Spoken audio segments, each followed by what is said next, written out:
तकरीबन 10 दिन का अरसा होने के लिए आया है। अल्लाह अकबर।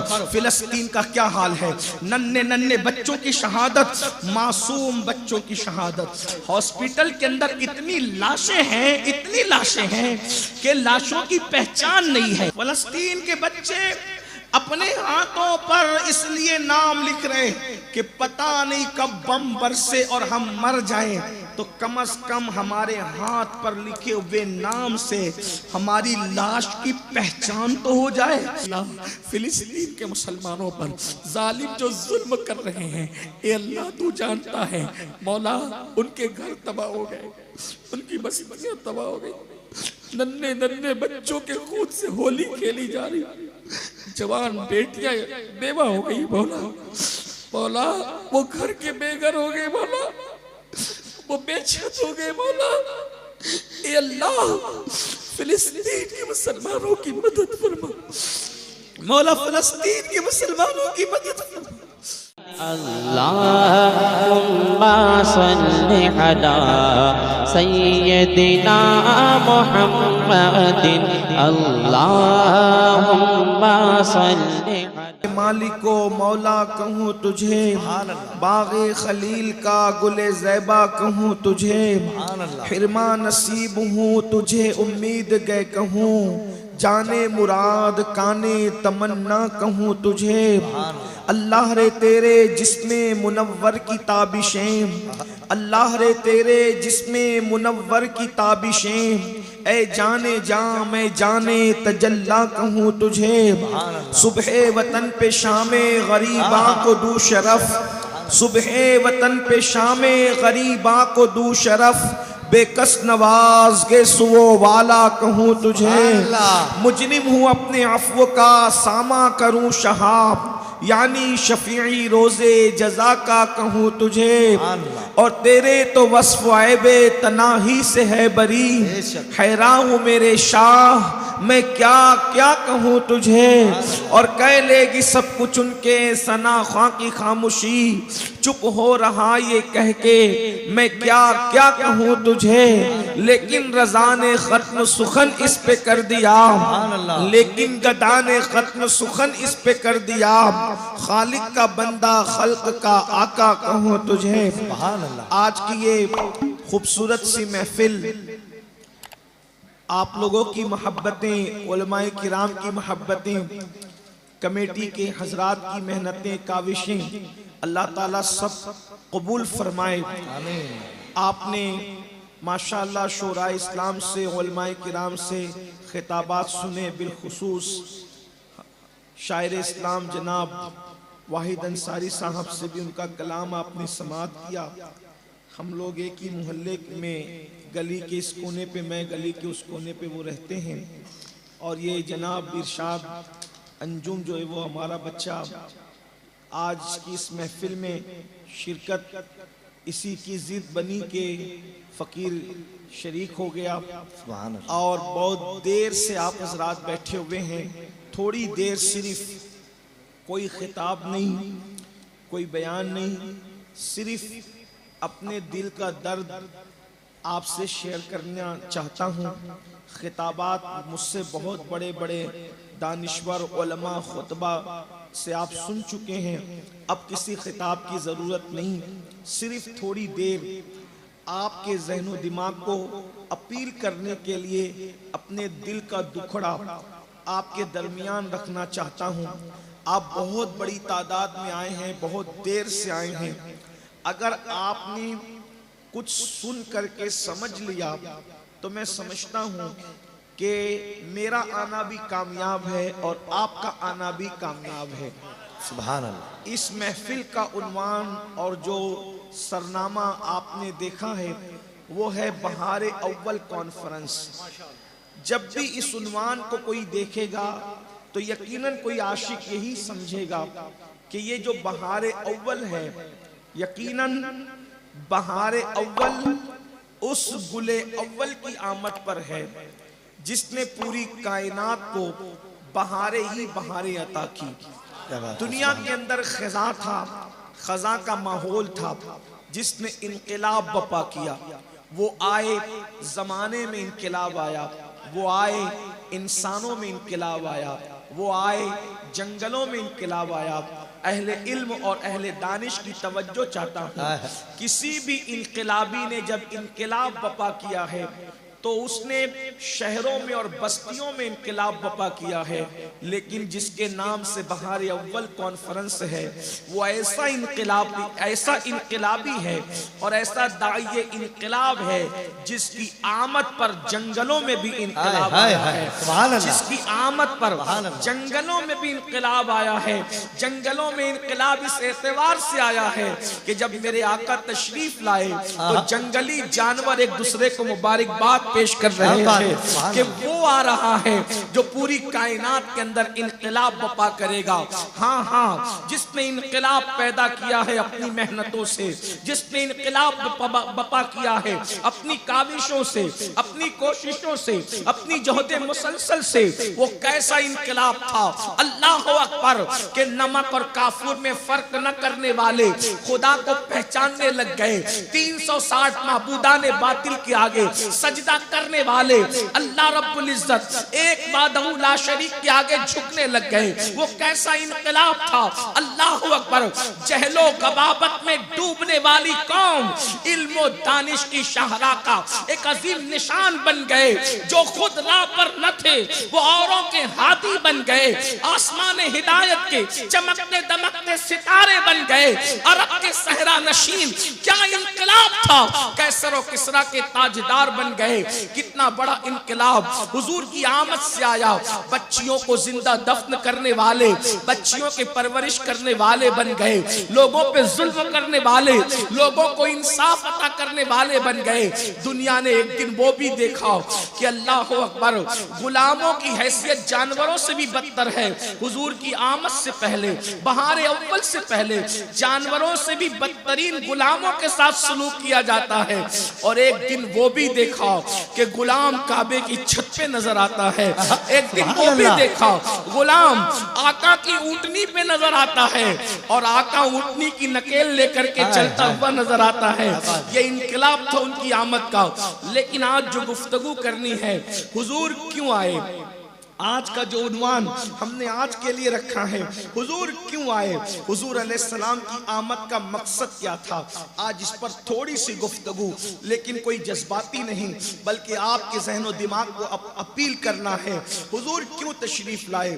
हमने कुमकुमे लगाए इसलिए कि हुजूर आए, हमने लाइटिंग की इसलिए कि हुजूर आए, हमने परचम लहराए इसलिए कि हुजूर आए, हमने महफिलें सजाई इसलिए कि हुजूर आए, हमने जुलूस निकाला इसलिए कि हुजूर आए, हमने नातों की महफिल सजाई इसलिए कि हुजूर आए। बल्कि वल्लाह अगर हम भी कायनात में आए हैं तो यही सुनकर आए हैं कि हुजूर आए हैं। अदम से लाई है हस्ती में आरज़ुए रसूल, अदम से लाई है हस्ती में आरज़ुए रसूल, कहां कहां लिए फिरती है जुस्तजुए रसूल। बनाए लू तेरी ये जज्बे शौक़े सल्ले अला कि आज दामने दिल खिंच रहा है सुए रसूल। यहाँ भी उन्हीं के लिए आए हैं और उठेंगे वहां भी उन्हीं के लिए। अजब तमाशा हो मैदान हश्र में बेदम, अजब तमाशा हो मैदान हश्र में बेदम कि सब हो पेशे खुदा और मैं रूबरू सुभान अल्लाह, कि सब हो पेशे खुदा, कि सब पेशे खुदा और मैं कि सब पेशे खुदा और मैं रूबरू रसूल। हम इस दुनिया में इसलिए आए कि हुजूर आए। मेरे इमाम कहते हैं हम आए यहाँ तुम्हारे लिए और उठे भी वहाँ तुम्हारे लिए। पीर नसीरुद्दीन नसीर कहते हैं मौत की खबर की नींद से उठना कोई आसान न था, हम तो महशर में उन्हें देखने आए हुए हैं। अल्लाह अकबर, वो आए हैं तो हम आए हैं, इसलिए कि वो जो न थे तो कुछ न था, वो जो न हो तो कुछ न हो। जान है वो जहान की, जान है तो जहान है, वो आए तो सब आए हैं। अल्लाह अकबर। लेकिन वो क्यों आए हैं, बड़ी बात ये है वो क्यों आए हैं। जो जितना बड़ा होता है उसके आने का मकसद भी उतना ही बड़ा होता है। ये महफिल एक महफिल है, इस महफिल के अंदर यकीनन बड़े बड़े उलमा भी आए हैं, दानिश्वर भी आए हैं, शौरा भी आए हैं, खुतबा भी आए हैं, उलमा और अइम्मा भी आए हैं, और हमारी तरह मेरी तरह आम अवाम भाई भी आए हैं। सबके आने का अंदाज जुदा जुदा है। सब आते किसी मकसद के लिए। कोई इसलिए आया कि मैं नकाबत करूंगा, कोई इसलिए आया मैं खिताबत करूंगा, कोई इसलिए आया कि मैं लोगों के दरमियान पानी तकसीम करूंगा। कोई बहरहाल मकासिद जुदा जुदा है, मकासिद अलग अलग है। याद रखना, अब जरा गौर करना, आने वाला मेहमान आया आपके दरमियान, तवज्जो, अब आप सब तवज्जो फरमाए। कमेटी के हज़रात भी बैठे, सब बैठे, इसलिए कि मुझे और आप सबको जिक्र रसूल की जरूरत है। सब तशरीफ रखें, एक साथ बैठ जाए, जहां जगह मिले वहां बैठे। एक बार बुलंद आवाज से दुरूद शरीफ पढ़ लें आप। अल्लाहुम्मा सल्ली अला सय्यदिना व मौलाना मुहम्मदिन मादिनिल जूदी वल करम व आलिहि व सहबी व बारिक व सल्लिम सलातन व सलामन अलैका या जद्दल हसन वल हुसैन। अच्छी तरह याद रखना, जब जिक्र रसूल की महफिल में आना तो अपनी सनदें, अपने मकाम, अपने मर्तबे, अपनी इज्जतें, अपने नसब, अपने हसब, सबको घर छोड़ कर आना। यहाँ सिर्फ गुलाम बन करके आना, ना चटाई देखना, ना जमीन देखना। इसलिए जहाँ जगह मिले उनकी ताजीम की खातिर गुलाम बन करके बैठ जाना। खुदा जाने उनकी नजर उठे तो किस पर पड़ जाए, दुनिया भी कामयाब हो जाए, आखिरत भी। नारे तकबीर, नारे रिसाला, बहारे अव्वल कौल फरोग, हुजूर सैयद अमीरुल कादरी साहब किबला। यहाँ कोई छोटा कोई बड़ा नहीं होता, बल्कि यहाँ सब हुजूर के गुलाम होते हैं।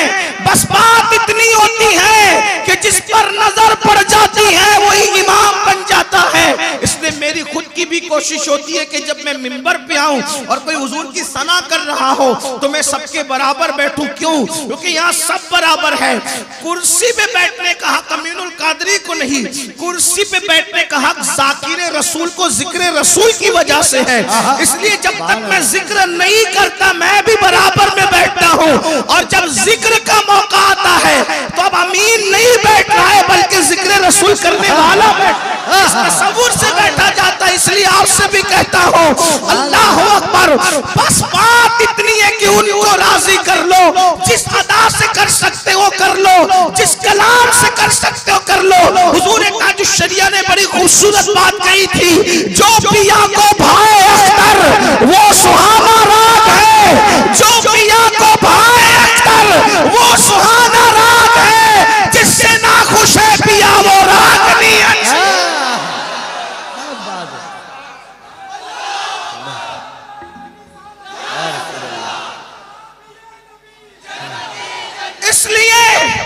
इसलिए इस महफिल का एहतराम जरूरी है। बहुत अच्छे से सुनना है, वैसे कलकत्ता वाले सुनते ही अच्छे से है माशाअल्लाह, लेकिन तवज्जो, सबके आने का मकसद जुदा जुदा। मेहमान आया, आपने पानी पेश किया, खाना पेश किया, बहुत कुछ पेश किया, लेकिन आपने इरशाद को नकीब बनाकर बुलाया, उसको करने नहीं दी नकाबत। तो बताएं, अच्छा खिला के, अच्छा पिला के, तोहफा दे के, नजर नियाज पेश के भी क्या इरशाद खुश हो सकेंगे?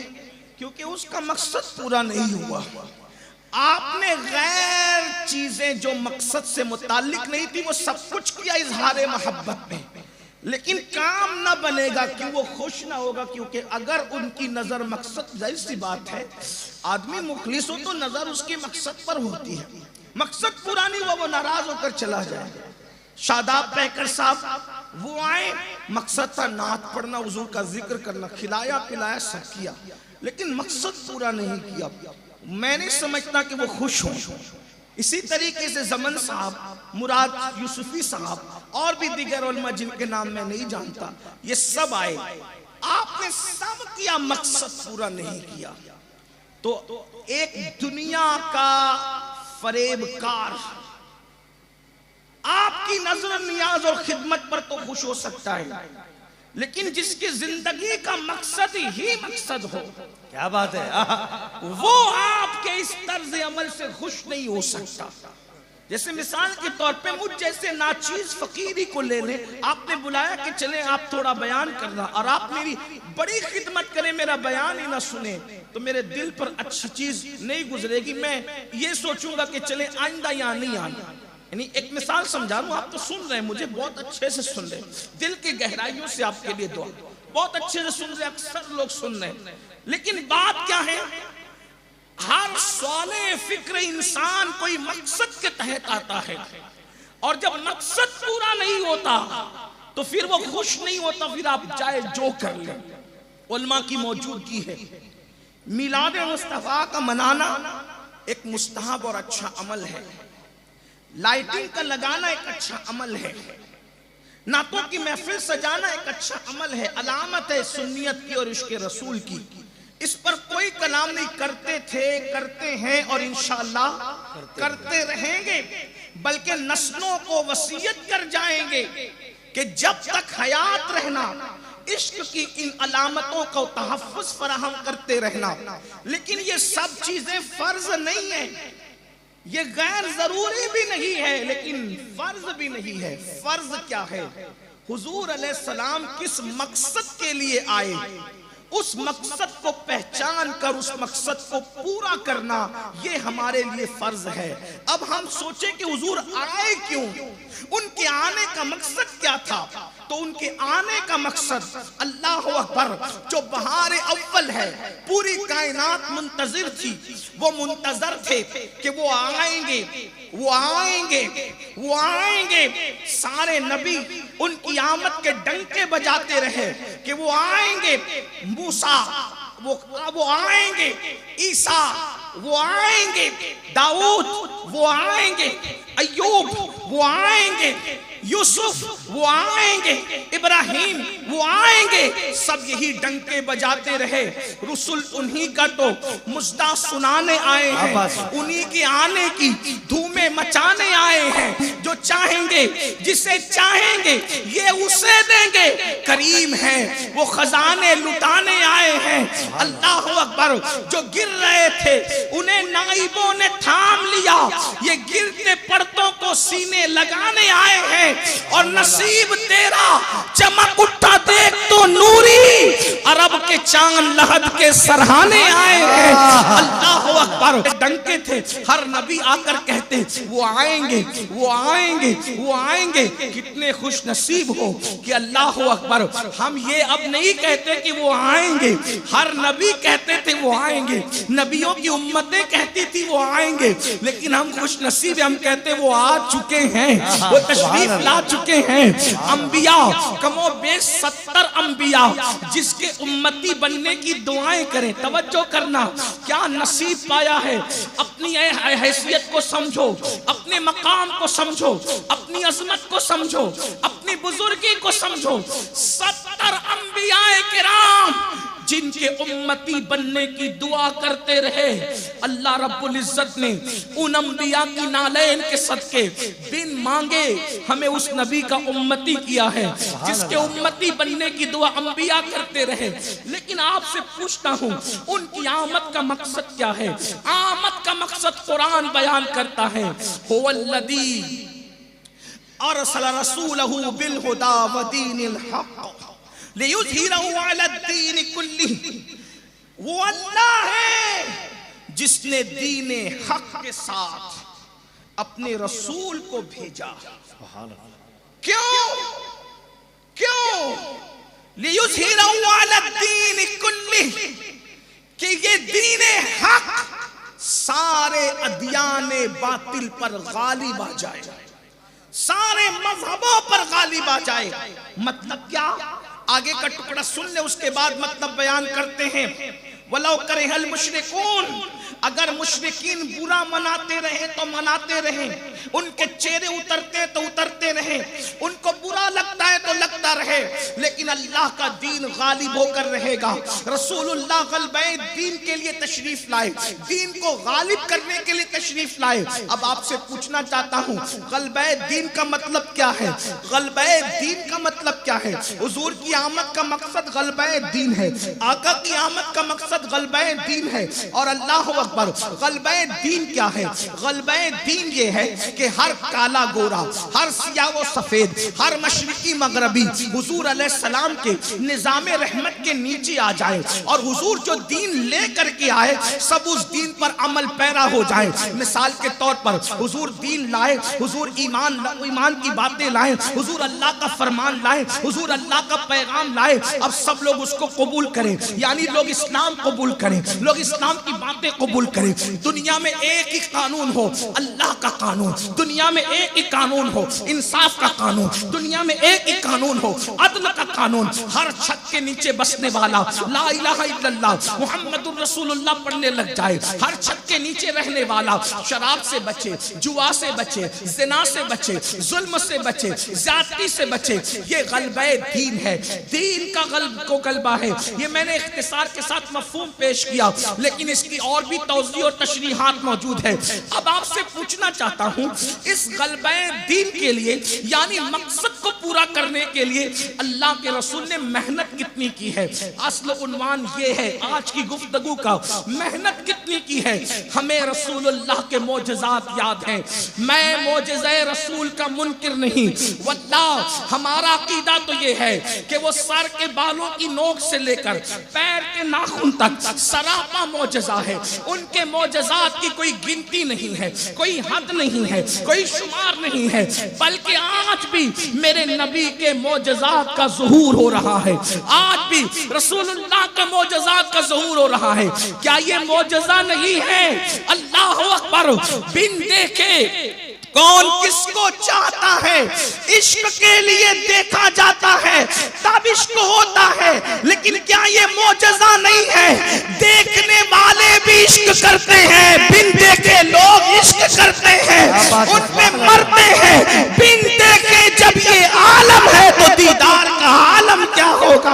अल्लाह अकबर, ये मोजज़ा नहीं है उनके नाम पर महफिलें सज रही है, ये मोजज़ा नहीं है उनके नाम के डंके बज रहे हैं, ये मोजज़ा नहीं है। अल्लाह अकबर, आज भी लोग उनके इश्क में तड़प रहे हैं, आहों बुका कर रहे हैं, आहें भर रहे हैं। अल्लाह अल्लाह, एक से कुछ शाख दुनिया में मौजूद है मेरे आका सल्लल्लाहु अलैहि वसल्लम के दीवानों। तो मैं मोजज़ात का मुनकिर नहीं, मगर मेरी कौम के जवानों बताओ, अल्लाह के रसूल सल्लल्लाहु अलैहि वसल्लम के हवाले से जो हमारे दिमाग में बात बैठी है ना कि हुजूर ने इशारा किया, चांद के टुकड़े हुए और पूरी दुनिया मुसलमान हो गई, ऐसा नहीं है। जो उन्होंने सूरज को पलटाया और पूरा अरब मुसलमान हो गया, ऐसा नहीं है। अल्लाह अकबर, हुजूर के चांद के टुकड़े देखकर लोग जितने मुसलमान नहीं हुए, सूरज का पलटना देखकर लोग जितने मुसलमान नहीं हुए, जाबिर की बकरी को जिंदा कराना देखकर जितने लोग मुसलमान नहीं हुए, उतने लोग हुजूर की मेहनतों से मुसलमान हुए, आका की मेहनतों से मुसलमान हुए। सिर्फ 2-3 बातें हुजूर अलैहिस्सलाम की मेहनतों के हवाले से जरा तवज्जो से सुन लेना। फिर कहा, खिताबत नहीं, किसी दिल जले के दिल की फरियाद है, किसी के दिल का दर्द है। ऐ मेरी कौम के जवानों, नबी के नाम पर जान, माल और औलाद सब कुछ कुर्बान करने की बात करने वालों, अपने नबी की मेहनत का अंदाजा है आपको कि इस दीन को जो कलकत्ता के अल्लाह अकबर खाड़ियों के करीब, हिंदुस्तान के छोटे छोटे देहातों में, हिंदुस्तान की छोटी छोटी बस्तियों में एक दिन में जो 5 मरतबा अज़ान गूंजती है, इसके पीछे अपने नबी की मेहनत कितनी है। हर घर के ताक में जो कुरान पहुंचा है, इसके पीछे रसूलुल्लाह की मेहनत कितनी है।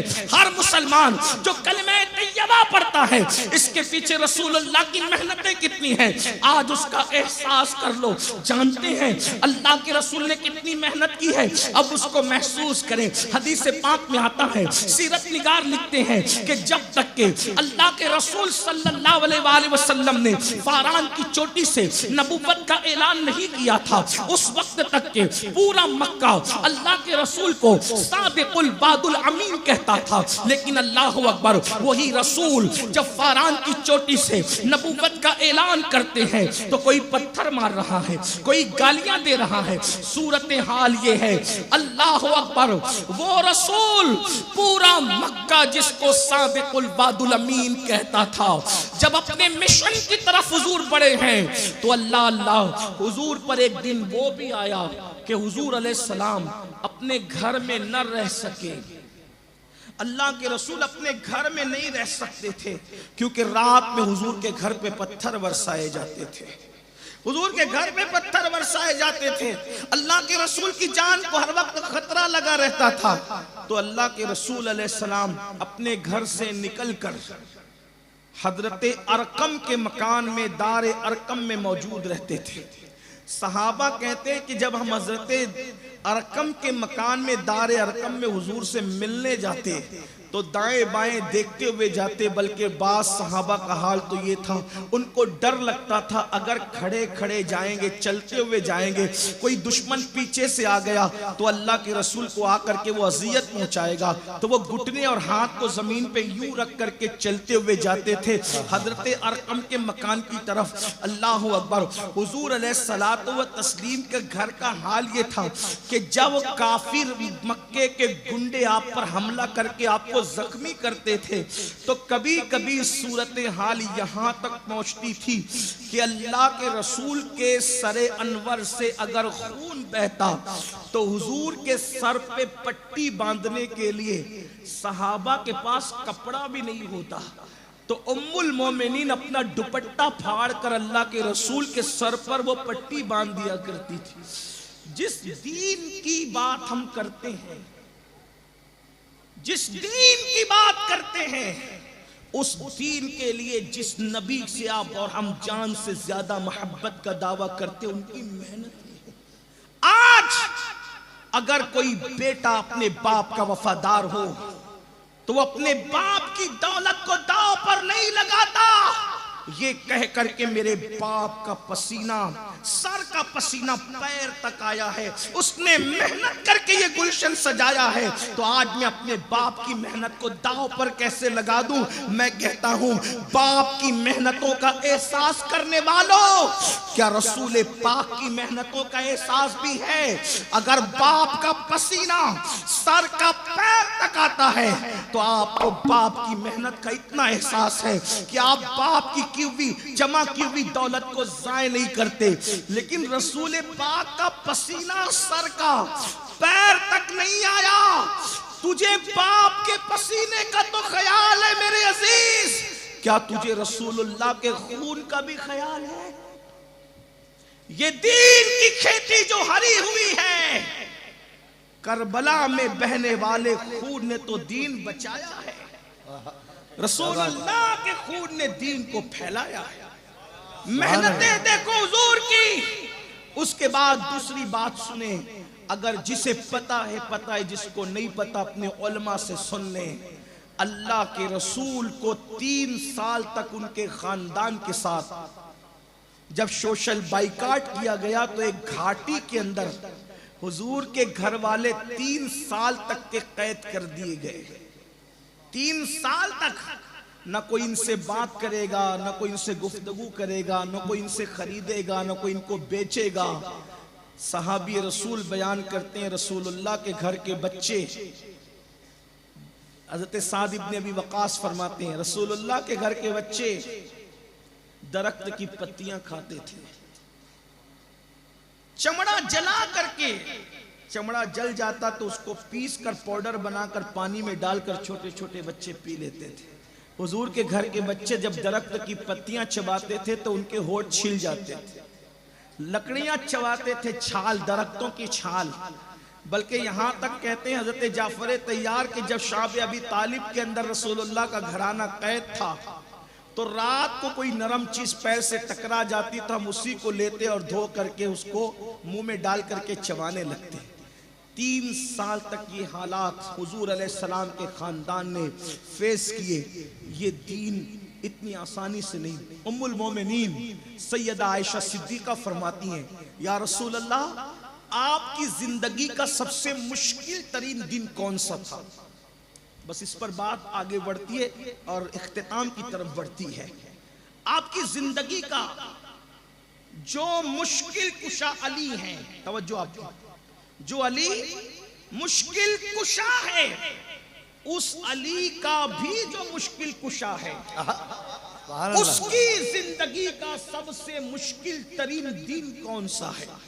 उम्मुल मोमिनीन सैयदा आयशा सिद्दीका पूछती है, या रसूल अल्लाह, आपकी जिंदगी का सबसे मुश्किल तरीन दिन कौन सा था? फिर खुद ही कहने लगी, ओहद ही होगा, क्योंकि ओहद में 70 सहाबा शहीद हुए, अमीर हमजा का कलेजा चबाया गया, सहाबा के जिस्म के टुकड़े करके उनके जिस्म का मुसला किया गया। तब मेरे आका से कहा, आका आपके दंदान शहीद किए। दंदान की शहादत के बारे में इतनी गलतफहमी दूर कर दूं कि कुछ नौजवान ये समझते हैं कि दंदान यानी दांत शहीद हुए तो पूरे टूट गए। ऐसा नहीं हुआ, पूरे दांत हुजूर के नहीं टूटे थे। अगर पूरे दांत टूटते तो ये हुस्न में ऐब पैदा करने वाली बात थी, और अल्लाह ने महबूब को हर हुस्न से, हर ऐब से महफूज रखा, जो भी हुस्न में ऐब पैदा कर सकते थे। दांतों के किनारे हल्के से टूट गए, और दांतों के किनारे टूटने से हुस्न में ऐब पैदा नहीं हुआ। उसकी वजह यह है कि जो कांच देखते हो ना, कांच, अगर कांच को हल्का सा तराश दिया जाए तो उसकी चमक और बढ़ जाती है। बिला तमसील, जब कांच तराश दी जाए तो चमक बढ़ जाती है। जब दंदान शहीद हो गए तो अल्लाह ने उसकी चमक में और इजाफा फरमा दिया। वो कमाल हुस्न हुजूर है कि गुमान नक्स जहां नहीं, यही फूल खार से दूर है, यही शम्मा है कि धुआं नहीं। सिर्फ एक वजाहत मैंने की, वरना कुछ लोग ये सोच सकते हैं कि दंदान शहीद होने का मतलब क्या है। दांतों के किनारे छट गए, लेकिन हादसा तो बड़ा था। 2 कड़ियां हुजूर के गालों में घुस गई। दिल के कानों से सुनना, ऐ मेरी कौम के वो जज्बाती जवानों, और माएं और बहनें मौजूद है तो उनकी भी तवज्जो। आपने सीरियल में हीरो हीरोइन के जुदाई के मनाजिर देखकर तो रोए हैं, आपने हीरो और हीरोइन पे जुल्म होता हुआ देखकर तो आंसू बहाए हैं। वो आर्टिफिशियल कहानियां, वो गढ़ी हुई कहानियां जो पैसा कमाने के लिए, तुम्हारे जज्बात से खेलने के लिए बनाई जाती है, उस पर आंसू बहाकर मुतासिर होने वालों, ये अपने नबी की सीरत है, मुस्तफा जान रहमत की सीरत है, जो हमारे लिए सब कुछ है। खुदा की मखलूक में वो हमारे लिए सब कुछ है। खुदा के बाद वो हमारे लिए सब कुछ है। बादस खुदा बुजुर्ग तो ये किस्सा मुख्तसर, वल्लाह वो हमारे लिए बाप से ज्यादा, माँ से ज्यादा, तमाम रिश्तों से ज्यादा मोहतरम है, महबूब है। हम हर रिश्ते को पैर की ठोकर पे रखते हैं, हर वो रिश्ता जो उनसे दूर कर दे। अल्लाह अकबर, जरा गौर तो करो, अंदाजा तो करो। अपने नबी को दीन हमारे घर तक पहुंचाने के लिए, हमारी जमीन तक पहुंचाने के लिए वो दिन देखना पड़ा कि 2 कड़ियां हुजूर के गालों में घुस गई। 2 कड़ियां हुजूर को गड़े में डाल दिया गया। लोग कहते हैं गड़े में ढकेल दिया गया, मैं हुजूर गड़े में गिर गए। ये बात नहीं कहता, क्योंकि मेरा मसलक सरापा अदब है। सीरत बयान करते हुए भी फिक्र रजा का दामन हम नहीं छोड़ सकते, लेकिन इतना जरूर है, बात भी समझ में आ जाए, लेकिन मैं गिरने गिराने की बात नहीं करूंगा, बात समझ में आना चाहिए। गड़े में हुजूर को डाल दिया गया, दोनों घुटने हुजूर के जख्मी हो गए, और इतना खून निकला जिसमें अतहर से कि बतकाज़े बशरियत हुजूर ने चलने की कोशिश नहीं फरमाई, या हुजूर चले नहीं। सहाबे किराम उठाकर हुजूर को लेकर के गए। अल्लाह अकबर, जख्मों को सैयदा फातिमा ने पानी से धोया, लेकिन अल्लाह अल्लाह, आज अगर कोई एक गरीब से गरीब इंसान भी जख्मी होता है तो उसके जख्म पर मरहम रखने के लिए कुछ तो होता है। लेकिन ये सीरत का खूबसूरत बाब है कि जब तुम्हारे और मेरे नबी इसी दीन के रास्ते में जख्मी हुए तो उस वक्त तो मरहम भी न था कि हुजूर के जख्मों पे रखा जाए। क्या था पता है? बतौर मरहम चटाई जलाई गई और उसकी राख रसूलुल्लाह के जख्मों पर रख करके भर दी गई। ये दिन था। अल्लाह के रसूल बहुत रोए थे उन 70 सहाबा की शहादत पर। वक्त होता तो उस पर जिक्र करता, लेकिन मेरा उन्वान वो भी नहीं। हजरत अमीर हमजा का कलेजा चबाया, कच्चा कलेजा चबाया चबाने वालों ने। नाक काटी, उंगलियां काटे, कान काटे, जबान और होठ काट के उसको जो है वो सुई के जरिए से धागे में पिरो कर पहनने वालों ने उसको पहना, हाथों के बाजू बनाए, पैरों के पाजेब बनाए। ये हाल था। जनाजे देखे नहीं जाते थे, लेकिन उन 70 सहाबा को जब दफन करने की बात आई तो मुसलमानों के पास उनको कफन देने के लिए कपड़े भी मौजूद नहीं थे। ये सूरत हाल थी। ये दीन जो यहाँ तक पहुंचा है जिसको तुम तमाशा बनाना चाहते हो, ये मेहनत है। लेकिन उम्मुल मोमिनीन कहती है हुजूर सबसे मुश्किल दिन उहद का दिन था। आका फरमाते नहीं आयशा, इस दिन को भी मैंने इशारा दिया, तफसील है, बहुत तफसील है। आका फरमाते ये दिन मेरी जिंदगी का मुश्किल दिन नहीं था आयशा, मेरी जिंदगी का सबसे मुश्किल तरीन दिन जो था वो एक दिन था जिसको ताइफ का दिन कहते हैं। ताइफ का दिन मेरी जिंदगी का मुश्किल तरीन दिन था। सिर्फ दो जुमलों में वो दिन बयान करना चाहता हूँ। आका फरमाते हैं कि जब मैंने उन तक अल्लाह के दीन को पेश किया, उन्होंने इनकार किया। सिर्फ इनकार नहीं किया, लड़कों को मेरे पीछे छोड़ दिया। वो मेरे पीछे पीछे चिल्लाते थे पागल पागल माज़अल्लाह, इस तरह चिल्लाते और पत्थर मारते थे।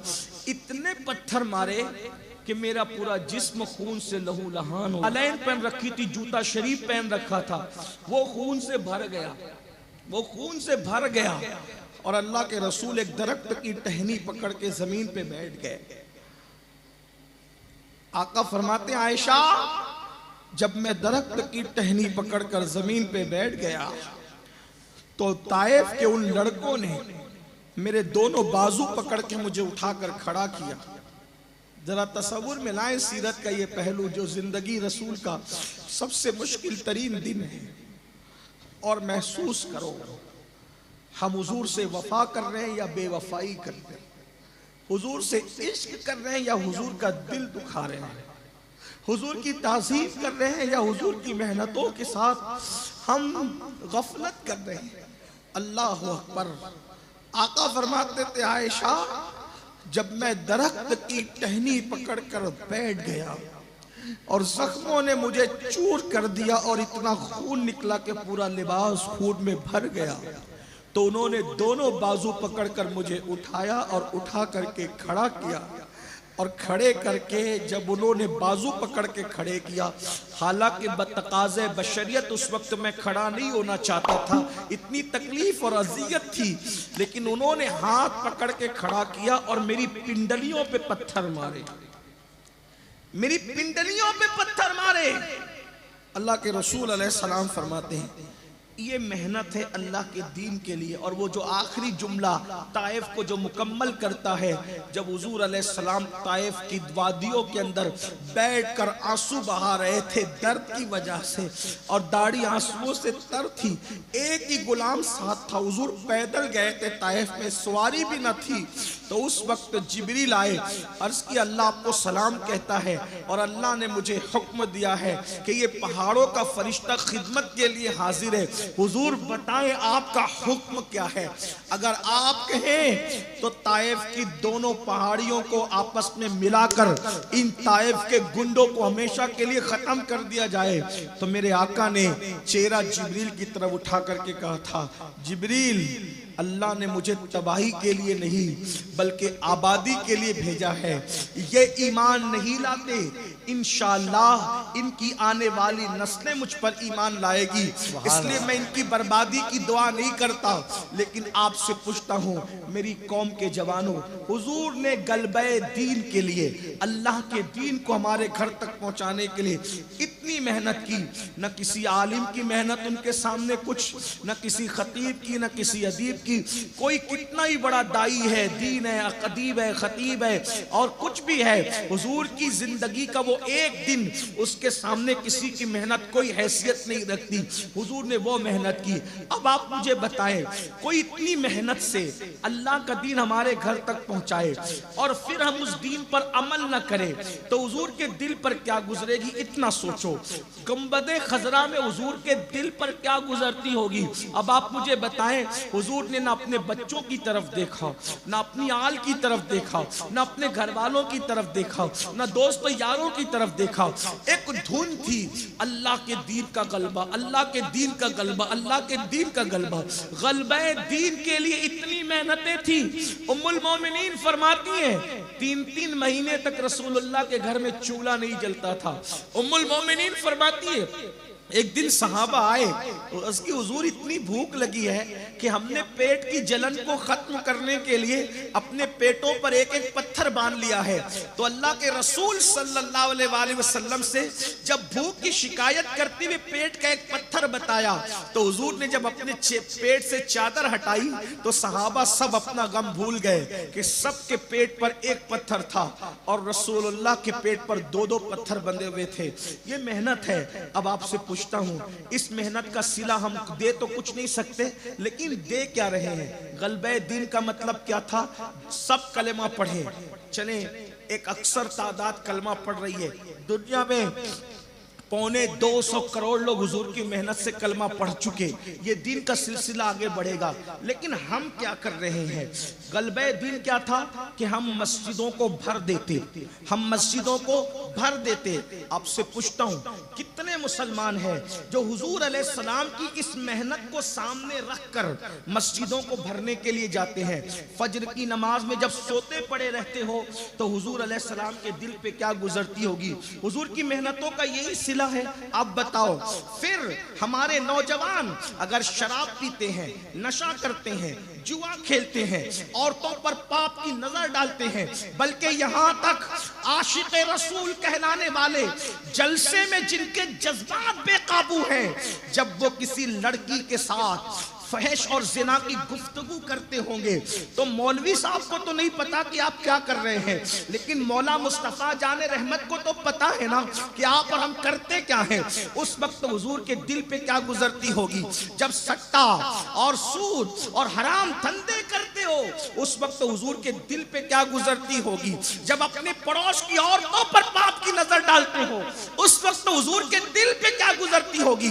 सुन लो, मस्जिदों को वीरान करने वालों, अल्लाह के दीन को पीठ के पीछे डालने वालों, हजाम की कुर्सियों पर बैठकर दाढ़ी मुंडा मुंडा कर इन मुकद्दस बालों को गटरों में फेंकवाने वालों, रसूलुल्लाह के दिल पे क्या गुजरती होगी। मैं उस कौम से बिल्कुल खिताब नहीं कर रहा हूं जो नबी को मरकर मिट्टी में मिल जाने वाला मानती है। मेरा खिताब तो उस जिंदा कौम से है जिसका अकीदा है तू जिंदा है वल्लाह, तू जिंदा है वल्लाह। मेरी चश्मे आलम से छुप जाने वाले, जब नबी जिंदा है, जानों से ज्यादा करीब है, तो अब बताओ हम जो जुल्म जुर्म करते हैं, गुनाह करते हैं, उससे हुजूर को क्या तकलीफ पहुंचती। बस इतना सुन ले, क्या तकलीफ पहुंचती है पता है। ताइफ की वादियों के पत्थर, तवज्जो करना, इस जुमले को दिल में जगा देना। ताइफ की वादियों के पत्थर हुजूर के जिस्म जाहिर को जख्मी करते थे और हमारे गुनाह के नश्तर रसूलुल्लाह के दिल को जख्मी करते हैं। क्या कौन ज्यादा जुल्म कर रहा है? ये आशिक है, आशिक रसूल इनको कहते हैं। मैं कहता हूं आशिकों, जन्नत और जहन्नम के फैसले बाद में हैं, लेकिन क्या इश्क का तकाजा नहीं कि अगर मैं गुनाह करूंगा तो मेरे रसूल के दिल को तकलीफ पहुंचेगी। सैयदना उमर इब्ने खत्ताब फारूक आजम फरमाते हैं, लोग छोटे और बड़े गुनाह की बात करते हैं, मुझे तो इतना समझता है कि जो इंसान छोटा गुनाह करे या बड़ा गुनाह करे, इंसान गुनाह कोई भी करे, कोई भी गुनाह करे, रसूलुल्लाह के दिल को तकलीफ पहुंचती है। अल्लाह अकबर। जो बेटा अपनी माँ का दिल दुखाए, मरते वक्त उसकी जबान पे कलेमा नहीं आता। जो उम्मती एक दिन में सैकड़ों मर्तबा अपने नबी का दिल दुखाए, बताओ मरते वक्त उसकी जबान पे कलेमा कैसे आएगा। मस्जिदों को वीरान कर रहे हो और चाहते कि इज्जत की जिंदगी मिले, हराम लुकमा खा रहे हो, चाहते हो कि इज्जत की जिंदगी मिले। हालात क्या है? अल्लाह अकबर। अगर आज किसी के पास दौलत आती है, माल आता है, सरमाया आता है, तो उसको अय्याशी और आवार की छूटती है। मुसलमानों याद रखो, अल्लाह अकबर, कोई मुसलमान गुनाहों के अड्डों पे जा रहा है, गानों की दहलीज पे जा रहा है, गजलों की दहलीज पे जा रहा है, जराइम की दहलीज पे जा रहा है। होना तो ये चाहिए था, अल्लाह ने दौलत दी थी तो कौम की खिदमत करते, अपने सरमाए से कौम को ऊपर उठाते। अल्लाह के रसूल फरमाते हैं, तुम में का कोई उस वक्त तक मेरी सोसाइटी का मेंबर नहीं हो सकता जब तक कि वो इस हालत में सुबह ना करे कि मेरी उम्मत के लिए भलाई का मंसूबा ना बनाए। यानी इस हालत में अगर सुबह करोगे कि हुजूर की उम्मत के लिए भलाई का मंसूबा नहीं बनाया, उम्मत के लिए खैर का मंसूबा नहीं बनाया, आका फरमाते वो मेरी सोसाइटी का मेंबर नहीं हो सकता। मुसलमानों देखो, हमने रसूलुल्लाह के दिल को तकलीफ पहुंचाई। अल्लाह अल्लाह, हमारा हाल क्या है? हम दौलत की वजह से बिल्डिंगें बना रहे। होना तो ये चाहिए, अल्लाह ने दौलत दी थी, तालीमी इदारे बनाते, अच्छे कॉलेजेस बनाते, अच्छी स्कूलें बनाते, बच्चों को पढ़ाते, बच्चियों को पढ़ाते। हुजूर अलैहिस्सलाम का जो इनकलाब था, 23 साल का कलील मुद्दत का इनकलाब, वो खालिस इल्मी इनकलाब था। हम तालीम से कोसों दूर हैं, बच्चे 10वीं 12वीं पढ़ करके ड्रॉप आउट हो जाते हैं और हमें उसकी कोई फिक्र नहीं होती। हर मालदार आज अपने बच्चे को पढ़ाने की कोशिश करता है, वो ये नहीं सोचता कि कौम का बेटा और कौम की बेटी सिर्फ उसके बाप का सरमाया नहीं है, बल्कि पूरी कौम का सरमाया है, पूरी उम्मत का सरमाया है। मेरे आका सल्लल्लाहु अलैहि वसल्लम के दीवानों, कब तक जिहालत की वादियों में डूबे रहोगे? कब तक खुदगर्जी में डूबे रहोगे? कब तक अपना अपना देखते रहोगे?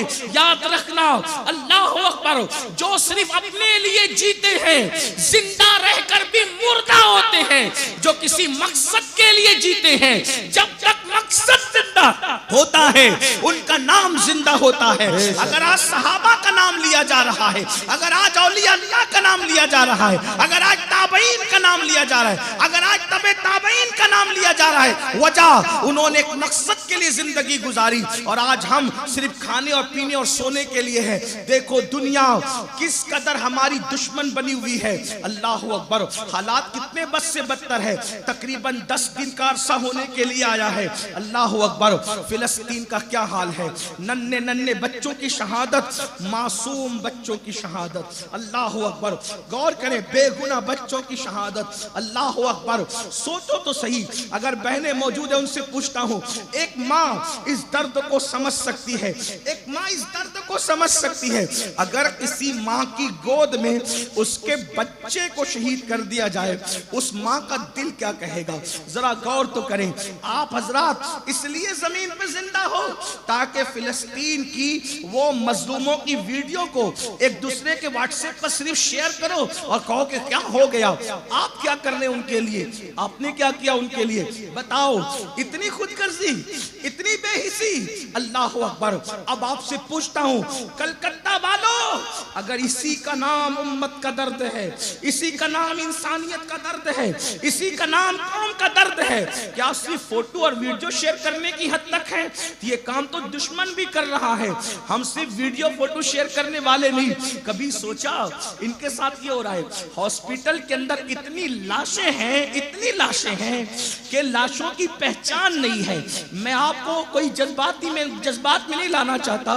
एक खातून वहां की, उसकी तकरीर मैंने सुनी, वो ये कह रही है कि फिलिस्तीन के बच्चे अपने हाथों पर इसलिए नाम लिख रहे हैं। फिलिस्तीन के बच्चे, अपने बच्चों को तसव्वुर में ला करके सोचो, फिलिस्तीन के बच्चे अपने हाथों पर नाम फलस्तीन के बच्चे अपने हाथों पर इसलिए नाम लिख रहे कि पता नहीं कब बम बरसे और हम मर जाएं, तो कम से कम हमारे हाथ पर लिखे हुए नाम से हमारी लाश की पहचान तो हो जाए। छोटे बच्चों का मुस्तकबिल क्या होता है, छोटे बच्चों को क्या समझता है। मुसलमानों, हम उनके लिए क्या कर रहे हैं, क्या कर सकते हैं। मैं आपसे पूछता हूँ, आज अगर आप पर उसका कोई असर नहीं है, फलस्तीन में जो हो रहा है उसका कोई असर आप पर नहीं है, तो आपसे पूछता हूँ, यही हुजूर के उम्मती होने का सबूत है। अल्लाह ना करे जो वहां का जवान बेगोरो कफन दफन के बगैर पड़ा हुआ है, अगर आपका सगा भाई भी ऐसी पड़ा होता तो भी आप रात के 3 बजे तक के जिना की फिल्म यूं ही देखते रहते। बताओ, हुजूर के उम्मती होना, बताओ, अपने ज़मीर से पूछो, अपने दिल से पूछो। अगर तुम्हारी भी बहन जवानी में बेवा हो जाती बैतुल मुकद्दस के लिए, तो फिर तुम इसी तरह गाना सुनते रहते, इसी तरह तुम नाच गाना करते रहते, यहूद और नसारा की तरह इसीलिए चेहरा ऐसे ही चेहरा बनाते रहते, शादियों में ऐसे ही डीजे बजाते रहते। आपसे पूछता हूं, क्या असर है सिर्फ वीडियो शेयर करने की हद तक, सिर्फ फिल्में शेयर करने की हद तक मुसलमान हो? बताओ, आका फरमाते हैं मुसलमान मोमिन तो एक जिस्म की तरह है, जैसे जिस्म के किसी भी हिस्से को तकलीफ पहुंचती है तो पूरा जिस्म बेकरार हो जाता है, ऐसे ही दुनिया में कोई मुसलमान परेशान होगा, अगर तुम्हारे अंदर ईमान की रूह मौजूद है तो हर मुसलमान तड़पेगा, हर मुसलमान बेचैन होगा, हर मुसलमान बेकरार होगा। लेकिन कलकत्ता वालों, ये भी कहता हूं, फलस्तीन में होने वाले जुल्म की वजह से हम उनके साथ तो है, मजलूमों के साथ, और जुल्म करने वालों की मुजम्मत करते हैं, लेकिन उनकी वजह से हम अपने मुल्क का माहौल खराब न करें, अपने मुल्क के अमन को बर्बाद न करें। हम अमन वाली कौम है, रास्तों में निकलकर जज्बाती नारों की बजाय हमें फलस्तीन के मुसलमानों के लिए क्या करना है। अगर वाकई सच्चे मुसलमान हो, हजारों किलोमीटर दूर के फासले पर हम फलस्तीनियों की कोई मदद नहीं कर सकते, लेकिन अल्लाह के रसूल अलैहिस्सलाम ने 1450 साल पहले हमें बताया कि हम कैसे मदद कर सकते हैं। फरमाया, अद्दुआ सलाहुल मोमिन, दुआ मोमिन का हथियार है। रोड पे निकलने की बजाय मस्जिदों को भर दो, 5 वक्त मस्जिदों को भर दो और गिड़गिड़ा करके अल्लाह की बारगाह में दुआ करो। इंशाअल्लाह तुम्हारी खुलूस वाली दुआ से आसमान से अल्लाह की मदद नाज़िल होगी और इंशाअल्लाह मस्जिद अक्सा की भी हिफाजत होगी, फलस्तीन के मजलूमों की भी हिफाजत होगी और जालिम के फरे किरदार तक पहुंचेगा। लेकिन बड़ी माजरत के साथ तुम मस्जिद में आना नहीं चाहते, और याद रखना, जब तक मस्जिदों में नहीं आओगे हालात नहीं बदलेंगे, जब तक मस्जिदों को आबाद नहीं करोगे हालात नहीं बदलेंगे। बड़ी सादगी से मुसलमान कहता है, मौलाना नमाज के लिए टाइम नहीं मिलता। जिसको नमाज के लिए टाइम नहीं मिलता फिर वो तबाह होने के लिए तैयार हो जाए। अगर आज मुसलमानों के घर बारूद के ढेर पर हैं, बिल्डोजर के निशाने पर है या किसी और मामले में, तो याद रखना, तुमने अल्लाह के घर को वीरान किया, अल्लाह तुम्हारे घरों को वीरान न कर दे। बतौर बद्दुआ नहीं कह रहा हूं, वल्लाह कभी नहीं, मैं आपको बद्दुआ कैसे दे सकता हूं, नहीं, लेकिन आगाह करने के लिए कह रहा हूं। जो कौम खुदा का घर वीरान करती है, अल्लाह उस कौम के घरों को वीरान कर देता है। रोड पे आने में दिलचस्पी है, मस्जिद में आने में दिलचस्पी क्यों नहीं है? सिर्फ 10 मिनट का टाइम लगता है मस्जिद में आने में। मैं हाथ नहीं उठवाऊंगा, हाथ मत उठाना, लेकिन इस पूरे मजमे को कसम देकर पूछो, ऐशा कितने पढ़कर आए? जलसे में 4 घंटे बैठ सकते हो, अल्लाह की बारगाह में नहीं। बल्कि हालात इतने बदतर हो गए कि अब तो मस्जिद के ट्रस्टी भी, मुतवल्ली भी नमाज के लिए नहीं आते, इल्ला माशाअल्लाह। सूरत हाल ये, और हम सोचते, और याद रखना, आज एक टुकड़ा फलस्तीन का जुल्म और बर्बरियत का शिकार हुआ है। अगर नहीं सुधरोगे ना तो वो जुल्म की आंधियां इधर भी चलेगी। यही होता है जो तुम कर रहे हो। अपनी रातें कहां गुजार रहे हो? अल्लाह बेनियाज है, बेनियाज। अल्लाह की शान है, अल्लाह की शान है। जैसे किसान जब दरख्त की पत्तियां और टहनियां सूख जाती है तो किसान क्या करता है? अब वो सूख गई ना तो उसको काट देता है। काटने से क्या होता है? वो सूखी हुई टहनी टूट करके गिर जाती है, वो तो जला दी जाती है, तबाह बर्बाद कर दी जाती है, लेकिन किसान का नुकसान नहीं होता। उसने तोड़ दिया, काट दिया सूखी टहनी को, चंद दिन तक दरख्त की गोद उस टहनी से खाली रहेगी, उसकी जगह एक नई टहनी, हरी टहनी, ताकतवर टहनी, दरख्त को खूबसूरत करने वाली टहनी खुद ब खुद पैदा हो जाएगी। बिला तमसील, बिला तमसील, बिला तमसील। मिलाने के लिए, सिर्फ समझाने के लिए कहा। इस मिसाल को अब दूर करो और समझो। अल्लाह पाक की शान है जब मुसलमान बेगैरत हो जाता है, जब मुसलमान अल्लाह का बागी हो जाता है, जब मुसलमान अल्लाह का नाफरमान हो जाता है, तो कुदरत भी अपनी तलवार किसी शक्ल में मुसल्लत करती है। और जो मुसलमान बेजमीर हो गए, वो टहनियां सूख गई है, शजर इस्लाम से उनको कटवा दिया जाता है। आप क्या समझते हैं? मुसीबतें यूं नहीं आती। वमा असाबकुम मिन मुसीबतिन फबिमा कसबत ऐदीकुम। तुम पर जो भी मुसीबत आती है वो तुम्हारे अमल की वजह से। 10 मिनट का टाइम नहीं नमाज के लिए, 3 घंटे फिल्म देखने के लिए, सीरियल देखने के लिए, क्रिकेट देखने के लिए। इंडिया पाकिस्तान का मैच होगा तो कारोबार बंद हो जाएंगे, सफर छोड़ दिया जाएगा। बताओ, जुल्म की इंतहा कर रहे हो मुसलमानों। इंडिया पाकिस्तान के मैच के लिए तो दुकान बंद किया, सफर छोड़ा। कभी नमाज के लिए भी दुकान बंद की? कभी ये सोचकर सफर छोड़ा कि अगर मैं सफर में जाऊंगा तो मेरी नमाज छूट जाएगी? कभी छोड़ा नहीं, क्योंकि नमाज की अहमियत ही कहां है। जिस कौम को खुदा की बारगाह की सजदे की अहमियत ना हो, वो कौम इज्जत के साथ कैसे जिएगी? तो मेरी गुजारिश है, रोड पर तमाशे करने की बजाय मस्जिदें भर दो, खूब गिड़गिड़ाओ। जुल्म का अंजाम बहुत देर तक नहीं, जालिम को बहुत देर तक के मोहलत नहीं मिलती। जुल्म का अंजाम बहुत देरी से सही, लेकिन जालिम को पहुंच करके रहता है। अगर यहूदी ये समझते हैं, इजराइल ये समझता है कि मैं मिटा दूंगा, वल्लाह दीन हक इससे मिटा है जो इससे मिट जाएगा। लेकिन लोग अंजाम देखेंगे। आपको हमें करना इतना है, हम दीनदार बने, रसूलुल्लाह के सच्चे शहदाई बन सकते हैं। आइए एक आखिरी बात अर्ज करके अब बात पूरी कर दूं। हमें करना क्या है? सिर्फ गलबे दीन के लिए मेहनत करना है। किसके लिए? गलबे दीन के लिए मेहनत। गलबे दीन का मतलब अपने वजूद पे इस्लाम नाफिज कर लो, अपने बच्चों के वजूद पे इस्लाम नाफिज कर लो, अपने घर में इस्लाम नाफिज कर लो, पूरी दुनिया में खुद ब खुद इस्लाम नाफिज हो जाएगा। मैं कमेटी के जो नौजवान ने बड़ी मेहनत की है, उन बच्चों से भी कहता हूँ, मेरे अजीज, आज इस जलसे की थकन में फज्र की नमाज नहीं छूटना चाहिए। जलसा कराने वाले सफ़े अव्वल में रहें, इसलिए कि हजारों जलसों की अहमियत एक तरफ है, एक वक्त की नमाज फज्र की अहमियत एक तरफ है।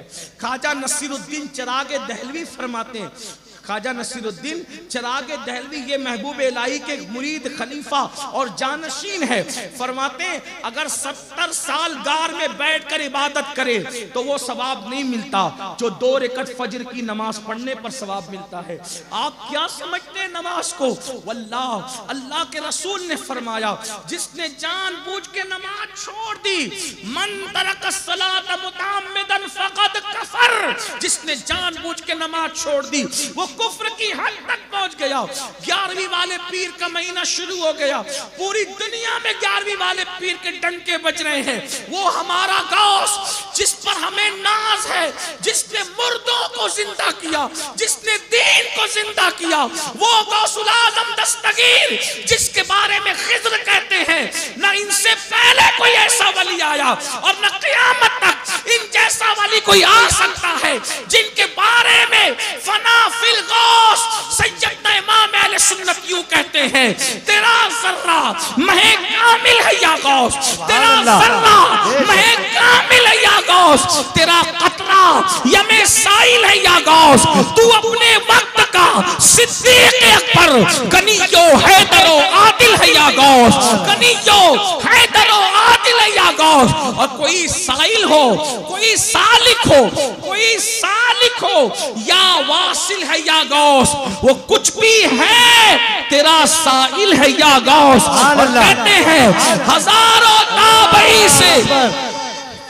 हजारों ताबई से तू फजूतर, ये तबका मुजमलन फाजिल है या गौस। और कहते वो क्या जानेगा फजले मुर्तजा को जो तेरे फजल का जाहिल है या गौस। और कहा तूने कि जो मांगो मिलेगा, रजा तुझसे तेरा साइल है या गौस। कहा सारे अख्ताबे जहां करते हैं काबे का तवाफ, सारे अख्ताबे जहां करते हैं काबे का तवाफ, काबा करता है तवाफे दरे वाला तेरा। और क्या मर्तबा ऐ गौस है बाला तेरा, ऊंचे ऊंचों के सरों से कदम आला तेरा। वो गौस बड़े पीर जिनकी निस्बत पे नाज है हमें, वो गौस पाक फरमाते हैं बेनमाजी मरे उसे मुसलमान के कब्रिस्तान में दफन मत करो।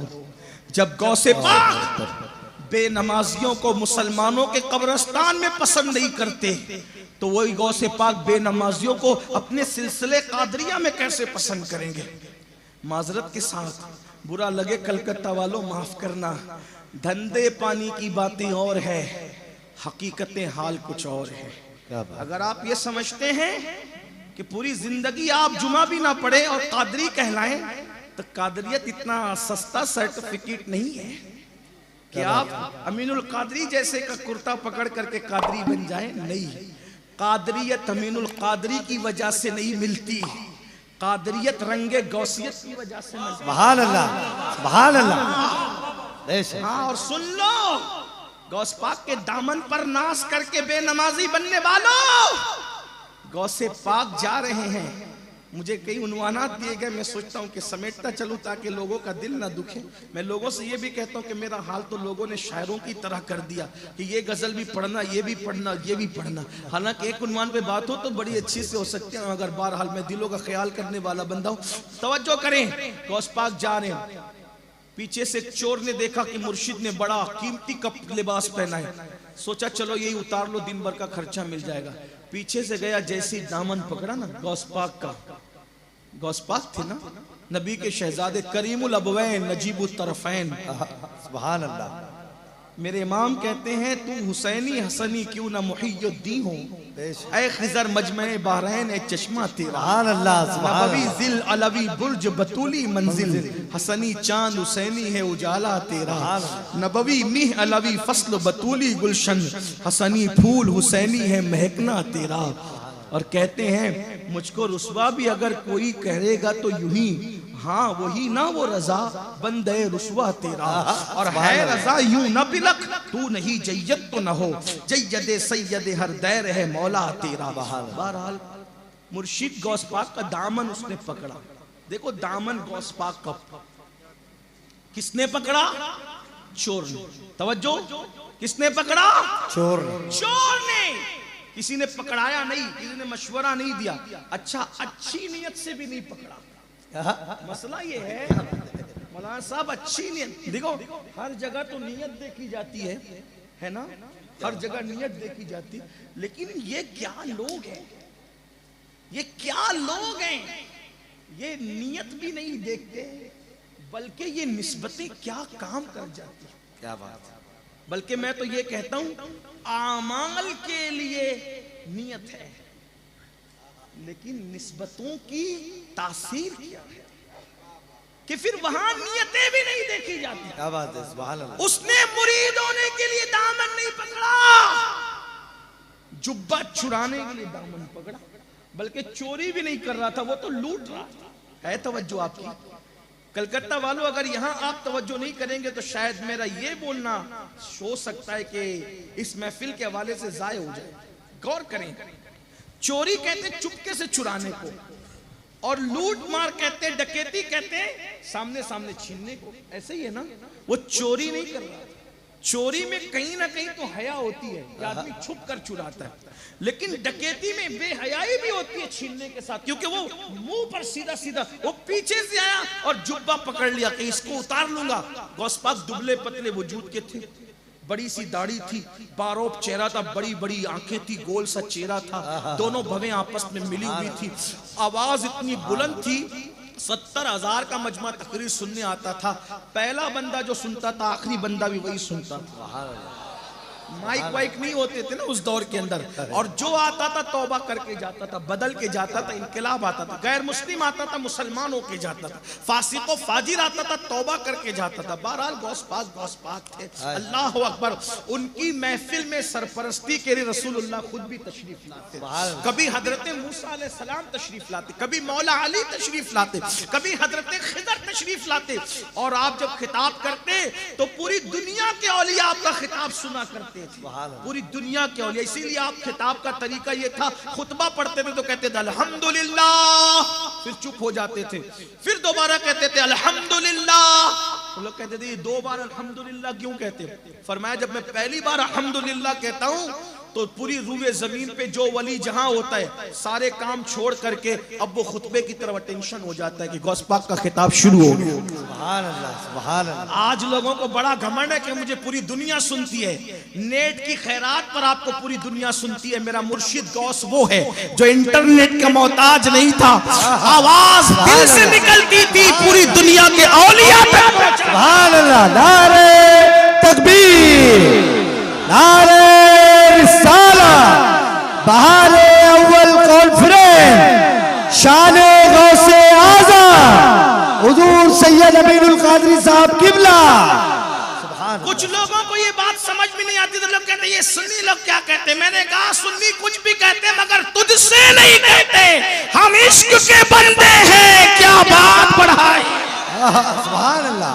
तेरे यहाँ अगर कोई ऐसा नहीं है तो तेरी अकल पे पत्थर है, हमारे यहाँ तो ऐसा गौस है जो बगदाद के मिंबर पे बैठ के बोलता है और दुनिया के कोने कोने के औलिया तक उसकी आवाज पहुंचती है। इसीलिए तो हमारे यहाँ आज तक किसी ने हिम्मत नहीं की नबी को अपनी तरह कहने की, क्योंकि हमारे यहाँ गौसे आजम जैसे लोग मौजूद हैं।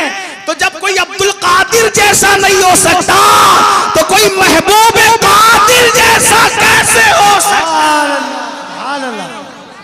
इसीलिए लोगों के अब्दुल कादिर जैसा वली नहीं है, इसीलिए लोगों के लिए मसला है, वरना हमारा गौस है। वल्लाह क्या शान है। गौसे पाक फरमाते मुझे किसी पे कयास नहीं करना, किसी को मुझ पे कयास नहीं करना, मैं अल्लाह के राजों में से एक राज बन करके आया। बात दूर निकलती है, अर्ज क्या कर रहा था, वो लूट रहा था गौसे पाक को, लेकिन अखलाक देखें, लूटने वाले को नवाज दिया। उसने पीछे से दामन पकड़ा और दामन पकड़कर जैसे ही लिबास उतारना चाहा, छीनना चाहा, मुर्शिद गौस पाक की नजरें उठी और अपने यार से कहा मौला अब्दुल कादिर का दामन पकड़ा है।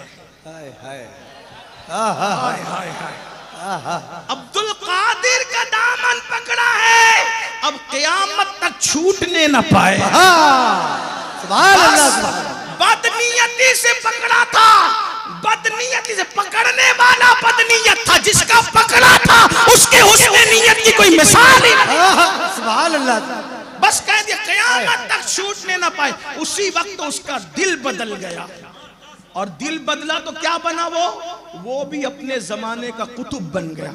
अब आपसे पूछता हूं, गौस पाक का दामन पकड़कर एक आदमी कुतुब बन जाता है, फिर मैं आपको क्या कहूं, आपने कौन सा दामन पकड़ा कि वो तो पकड़ के कुतुब बन गया, आप अभी तक नमाजी भी नहीं बन सके। क्या बात। दामने गौस में कमी नहीं है, इसका मतलब आप दामन के नाम पे कहीं ना कहीं चीटिंग कर रहे हैं। मेरे जुमले सख्त हो तो फिर माफ करना,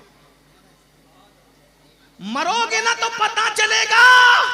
गौस पाक का दामन नहीं था, वो तो चीटिंग कर रहा था दामन के नाम पे। दामन तो सूद के गुनाह का था, दामन तो औरतों की मोहब्बत का था, दामन तो जिना का भूत का था, वो जो जिना का भूत, गंदी फिल्मों का भूत ये था।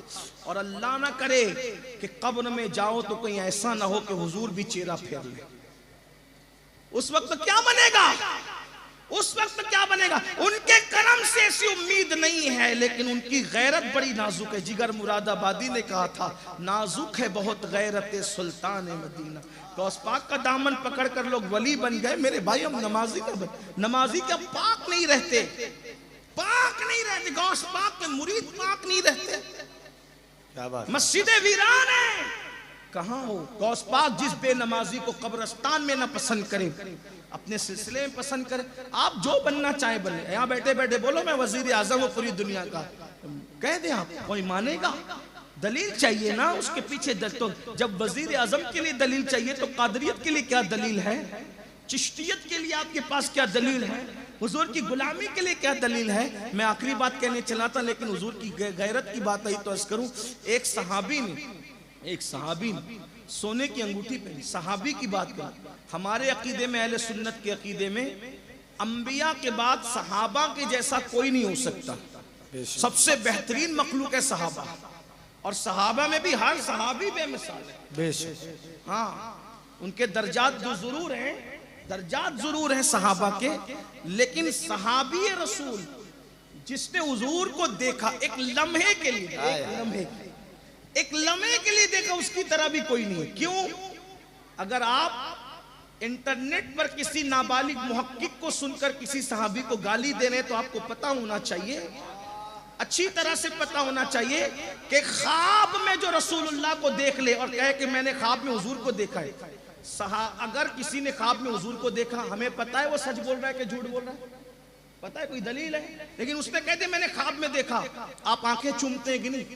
उसकी इज्जत करते हैं कि नहीं? यार जो ख्वाब में देख ले, हालांकि हमारे पास कोई गारंटी नहीं कि देखा भी है कि नहीं, जो ख्वाब में देखे हम उसकी इतनी इज्जत करते हैं। सहाबा ने ख्वाब में नहीं देखा, अपनी माथे की आंखों से रसूलुल्लाह का दीदार।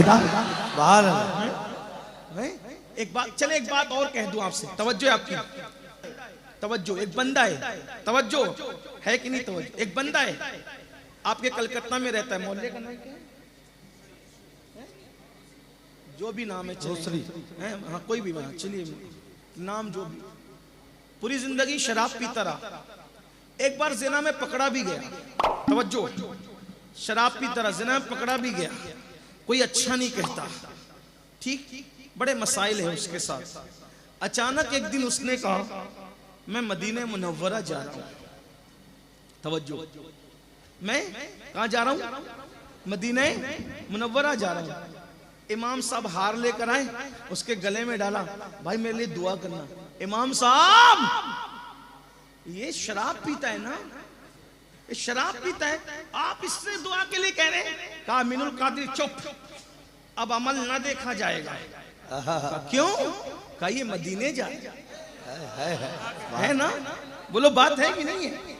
इमाम साहब कह रहे हजरत दुआ करना। कौन? जो कल तक शराब पी रहा था, मदीने मुनव्वरा का मुसाफिर बना। इमाम साहब कह रहे दुआ करना।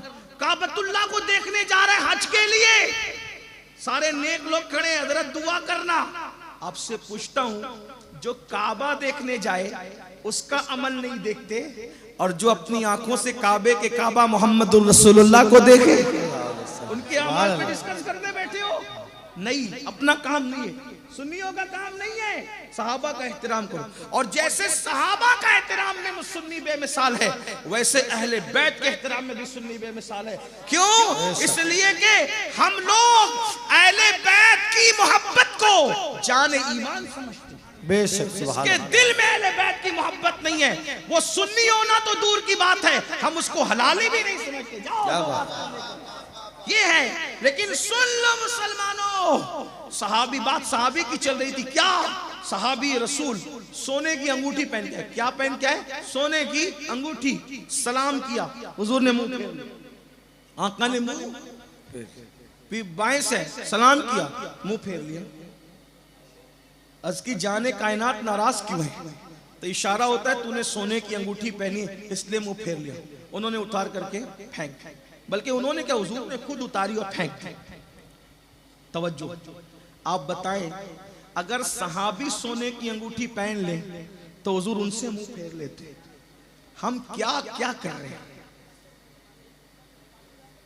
गौर कीजिए, कम से कम अपनी आखिरत का ख्याल कीजिए, क्या क्या कर रहे हो। और हुजूर सब देख रहे हैं, क्योंकि हमारे अकीदे में हुजूर हाजिर भी है, नाजिर भी है। हमारे अकीदे में हुजूर हमारी जान से ज्यादा करीब भी है। अब जरा तसव्वुर करो, सहाबी सोने की अंगूठी पहन ले तो रसूलुल्लाह चेहरा फेर लेते हैं, मुंह फेर लेते हैं। मर गए, कब्र में चले गए, बाप छोड़ के गया, भाई छोड़ के गया, चचा छोड़ के गया, रिश्तेदार छोड़ के गए, दोस्त छोड़ के गए, अहबाब छोड़ के गए, सब छोड़ कर चले गए। कौन सहारा बना आखिरी? हुजूर। कब्र में लहराएंगे ता हश्र चश्मे नूर के, जलवा फरमा होगी जब तलात रसूलुल्लाह की। बताओ, हुजूर कब्र में आए, जब सब धोखा देकर चले गए, कौन आया कब्र में? हुजूर। और आका अलैहिस्सलाम सहाबी सोने की अंगूठी पहने तो हुजूर मुंह फेर लेते हैं। पूरी जिंदगी कभी फजर में नहीं गए, जोहर में कारोबार में मसरूफ रह करके नहीं गए, असर दोस्तों में तर्क की, मगरिब और इशा बच्चों में छोड़ दी। बताओ, कब्र में हुजूर आए बचाने के लिए और देखा तू है और नाराज होकर मुंह फेर लिया। तू कहां जाओगे? किसकी बारगाह में अर्जियां लगाओगे? किसको दुहाई दोगे? किसकी दुहाई दोगे? इसलिए ये दुनिया है, दुनिया 4 दिन की चांदनी है। इस दुनिया से एक दिन कूच करना है। सच्ची तौबा करो, हुजूर को राजी करो, हुजूर से वफा करो। 3 काम अपनी जिंदगी का मकसद बना लो। पूरी तकरीर याद रहे ना रहे, 3 काम अपनी जिंदगी का मकसद बना लो। पूरे हिंदुस्तान में मैं हर तकरीर में कम बेश इसको दोहरा रहा हूँ, अगर मुसलमान हिंदुस्तान में तरक्की करना चाहता है 3 काम करो। नंबर 1, दीनदार बनो। पहला काम क्या करना है? दीनदार। और दीनदार बनने का पहला जीना नमाज है। अगर आप नमाजी बन जाएं तो दीन की तरफ खुद ब खुद आ जाएंगे। अपने बच्चों को नमाजी बनाओ। बच्चों को कोचिंग के लिए उठाते हो, स्कूल के लिए उठाते हो, फजर के लिए भी उठाओ। घर वालों को सबको घर में नमाज का माहौल बनाओ। इंशाल्लाह धीरे धीरे दीनदारी आ जाएगी। हो सके तो चेहरों पे दाढ़ियां सजाओ। आप सोचेंगे मैं कैसा लगूंगा? मैंने कहा जब मानते हो कि दुनिया का सबसे खूबसूरत इंसान दाढ़ी वाला था तो फिर कैसे लगोगे? अच्छी लगोगे। दाढ़ी काली हो ना तो भी बहुत अच्छी लगती है, और जब ये सफेद हो जाती है तो अल्लाह का फरमान है, मैं सफेद दाढ़ी वालों की दुआ रद्द करने में हया करता हूँ। काली हो तो सारी दुनिया मोहब्बत करे और सब सफेद हो जाए तो फिर कुदरत भी हया करती है ना। ये है, इसलिए दाढ़ी रखो, अच्छे लगोगे। और आजकल तो दाढ़ियां माशाल्लाह जब नौजवान रखते हैं तो काबिल रश्क लगते हैं। आप कैसे लगोगे? आप ईमानदारी से कहना, कैसे ये सब स्टेज वाले कैसे लग रहे हैं? हम लोग अच्छे नहीं लगते? जरा बताएं तो। हम अपने आप को अच्छा कहीं नहीं समझते, लेकिन चले आज ही पूछते हैं, हम अच्छे नहीं लगते? अरे तुम्हारे हीरो लोग घंटों मेकअप करके आते हैं, लेकिन किसी सच्चे आशिक रसूल दाढ़ी वाले के सामने उसको खड़ा करके बता दो जिसका कोई मेकअप नहीं।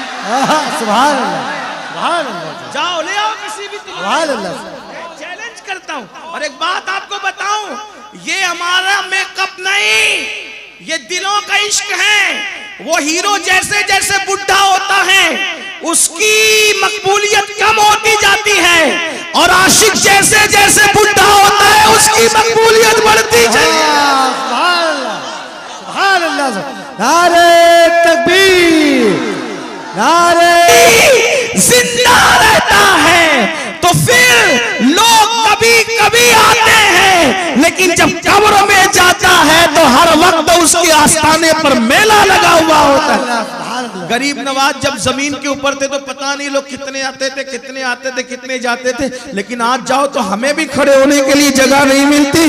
24 घंटे वहां गुलामों का पैरा नजर आता है। पता चला आशिक कभी भुलाया नहीं जाता।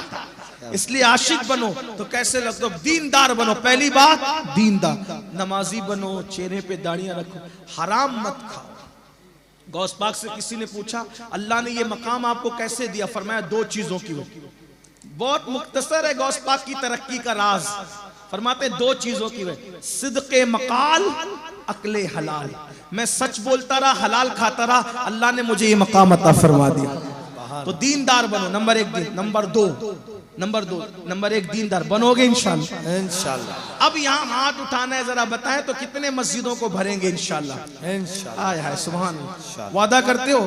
करोगे तो भी फर्ज है, नहीं करोगे तो भी फर्ज है। बोलो वादा करते हो इंशाल्लाह? आज से नमाज पढ़ेंगे इंशाल्लाह। ए अल्लाह हाथ उठाना इनका काम, इन हाथों की लाज रखना तेरे करम पर है इंशाल्लाह। दीनदार। नंबर 2 मालदार बनो।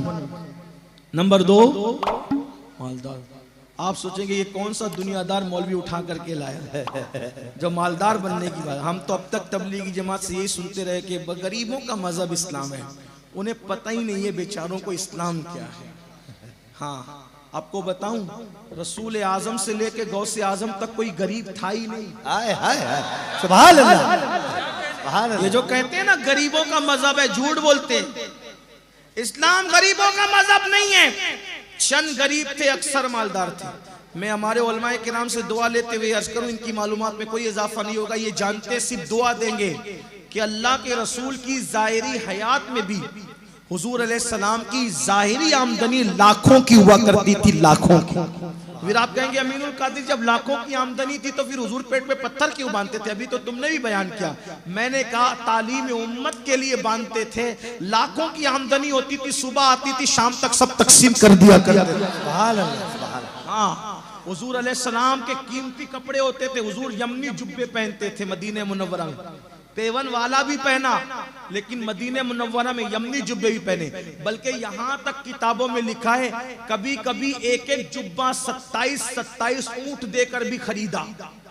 तो आप कहेंगे इस्लाम तो सादगी का मजहब है। मैंने कहा कपड़ों में सादगी नहीं, कपड़ों में सादगी नहीं, जूतों में सादगी नहीं, सादगी दिल की कैफियत का नाम है कि कीमती कपड़ा पहन और दिल में गुरूर मत कर कि मैंने पहना, बल्कि ये सोच के उसने पहनाया उसका शुक्र है। सादगी इसको कहते हैं, सादगी इसको कहते हैं। जूते कीमती पहनो, अगर पैंट चोरी करके नहीं, कर्ज लेके नहीं, कमा कर अपनी हैसियत के मुताबिक मालदार बनो। क्यों? हिंदुस्तान में रहते हो, बस में सफर करो, बाजू वाला जितना कीमती पहन के बैठे उससे कीमती तुम पहन के बैठो, ताकि पता चले इस्लाम फटीचरों का मजहब नहीं है। सुभान अल्लाह। बाजू वाले के हाथ में जितना कीमती मोबाइल है उससे कीमती मोबाइल तुम लेकर के बैठो। बाजू वाले ने जितना कीमती जूता पहना उससे कीमती तुम। लेकिन ये कब होगा? जब तुम कमाओगे। मालदार बनो, क्योंकि गुर्बत कभी कभी इंसान को कुफ्र तक पहुंचाती है। हाँ इसलिए मालदार बनो, ताजिर बनो, मेहनत करो। लोगों की सुबह कब होती है? सूरज निकलने के बाद। मुसलमान की सुबह सूरज निकलने से पहले होती है। मेहनत करो, कोशिश करो। माँ बाप के माल पर फजूल पलने की बजाय और नंगे नवाब बनने की बजाय खुद कमाओ, मेहनत करो। सबसे बेहतरीन कमाई वो है जो अपने हाथ की कमाई हो। हजरत दाऊद अलैहिस्सलाम रोजाना निकलते थे भेष बदल कर, पूछते थे कि बताओ दाऊद कैसा आदमी है। अल्लाह ने जिब्रील से कहा जिब्रील जाके आज आईना दिखा दो। जब जिब्रील इंसानी शक्ल में आए हजरत दाऊद के सामने, बताओ दाऊद कैसा आदमी? का आदमी बहुत अच्छा है, लेकिन खुद कमा के नहीं खाता। अगर ये चीज हो जाए ना, खुद कमा के खाए, तो फिर उससे बेहतर कोई नहीं है इस दौर में। फिर आपने अल्लाह से दुआ की मौला मुझे हुनर सिखा, तो अल्लाह ताला ने उनको जिरा बनाना सिखा दिया और लोहा उनके हाथ में ऐसे नर्म हो गया जैसे आटा लोगों के हाथ में नर्म होता है। हमारे हुजूर ने खुद तिजारत की। तिजारत करने मत शर्माओ, मेहनत करने मत शर्माओ, चोरी करने में शर्माओ, मेहनत करने मत शर्माओ। छोटी से छोटी तिजारत करो, कोई शर्म की बात नहीं। क्यों? आका फरमाते जो हलाल कमाने में जिल्लत की जगह खड़ा होता है अल्लाह उसको इज्जत अता फरमाता है। मेहनत करो, कोशिश करो, मालदार बनो। ये जो मोबाइल लेके बैठते हो ना घंटों घंटों, ये टाइम पास मत करो। वक्त का सही यूटिलाइज, वक्त का सही इस्तेमाल, अपने टाइम का मेहनत करो। तिजारत और मेहनत में बरकत है। तुम निकलो, अल्लाह तुम्हें अता करेगा, बहुत अता करेगा। तो पहली नंबर पे क्या बनना है? याद रखना होगा, पूरी तकरीर भूल जाओ कोई बात नहीं, बोलो पहले नंबर पे क्या बनना है? दूसरा मालदार बनने के लिए मेहनत करनी पड़ेगी। कोशिश करो मजदूर बनने की बजाय तिजारत करो, मजदूरी से निकलो, हिम्मत करो। और जो मालदार लोग हैं ना, उनको चाहिए कि वो दूसरों को खड़ा करें। क्या बात। अगर ज़कात देनी हो तो देखो कि आपके भतीजों में भांजों में कौन ऐसा बंदा है जो मेहनती है। ज़कात के 3 हिस्से करो, एक पूरा हिस्सा उसको दे दो और उसको बोलो कि मैं तुझे साल भर का टाइम देता हूं, अब तूने आइंदा साल ज़कात देने के काबिल बनना है।